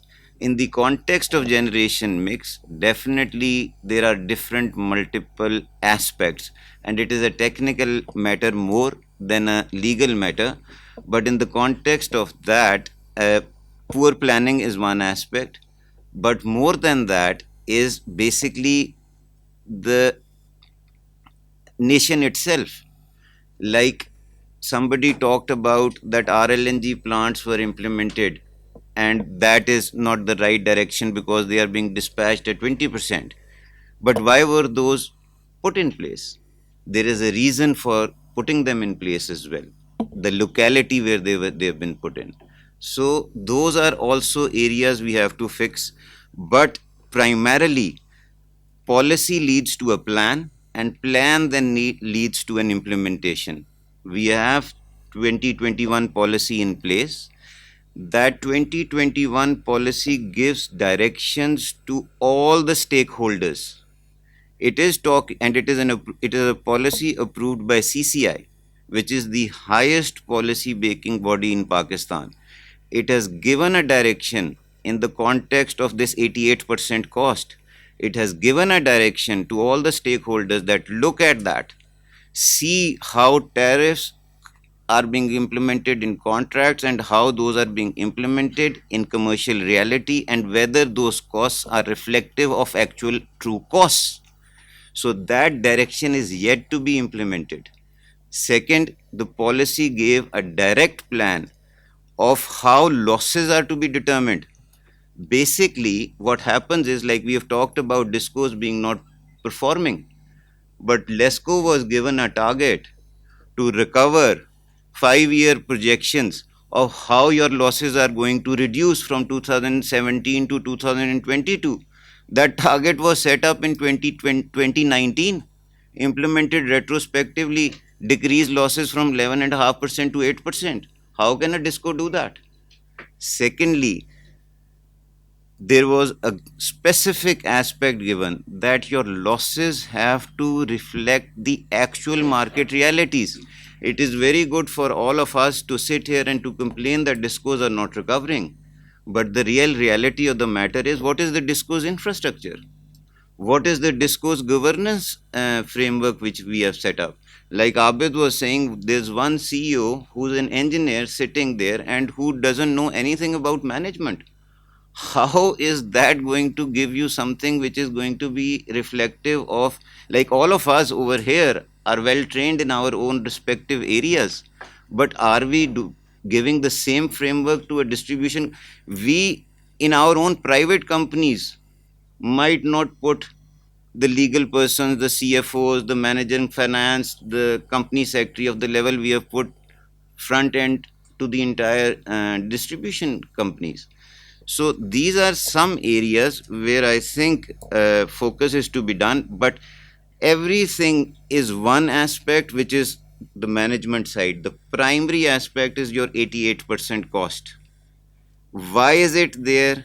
Is it in reality the cost? Is it in reality implementation of tariffs set up? Is it in reality the implementation of commercial contract in place? And one more thing, costs are to be reflective, like costs have from here to here.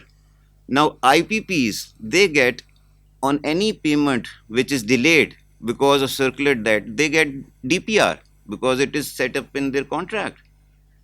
Discos, when they recover or there is a stay order, what kind of late payment surcharge are they collecting? Till 2020, LPS, which discos used to recover, was set off as other income, whereas DPR was accumulating on the generation side. So these gaps which were identified, which have been plugged, but they have not been plugged to the entire extent. And at the end of the day, consumer has to pay. It is very good to say that consumer has to pay, but the problem is your industry is going out. Your industry is going out because your tariff is too much. The tariff has to reduce. There has to be some framework developed, because if your industry goes out and your domestic goes on solar, then we are left with all these legacy contracts of 45,000 megawatt and no one to pay.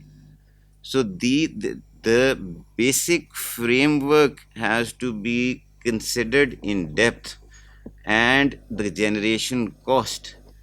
My only question is, why is it 88%? Is it reflective of the tariff? Is it reflective of the commercial contract? Or is it something else? That audit needs to be done. That is my 2 cents in it. Great, thank you. I think we have time for one more discussant. Adil, I'd like to turn to you, and because you're a friend, I'll tell you that you are standing between us and our tea break. Afterwards, I'd love to. We'll see. But then afterwards, I'd love to bring in PPIB as a key discussion for the next session, if that's all right. So my apologies for not bringing you in at this time. So if we look from 2013 onwards up until today, it is the regulator that has been making the decisions to grant generation companies these exorbitant tariffs.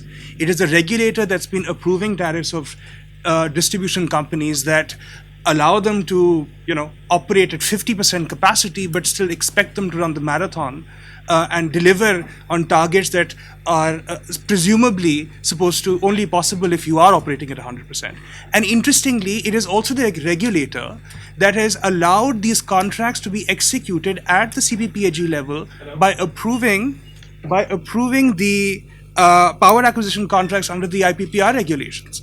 So we need to ask ourselves, why is the regulator operating that way? And I don't want to get into what those motives may have been or what the instructions may have been, but I can say that the regulator today has the power under the NEPRA Act, pursuant to the amendment in 2018, to investigate matters where power generation companies has misrepresented their costs and allowed the regulator rather to approve them as pass-through items when in fact they are cloaked as profits. So the regulator has that power. They also have the power under the review regulations to reopen these tariffs to see whether the tariffs they have allowed ought to be reviewed. Do they reflect the costs that Munawar Saab has said the law now demands the regulator to allow?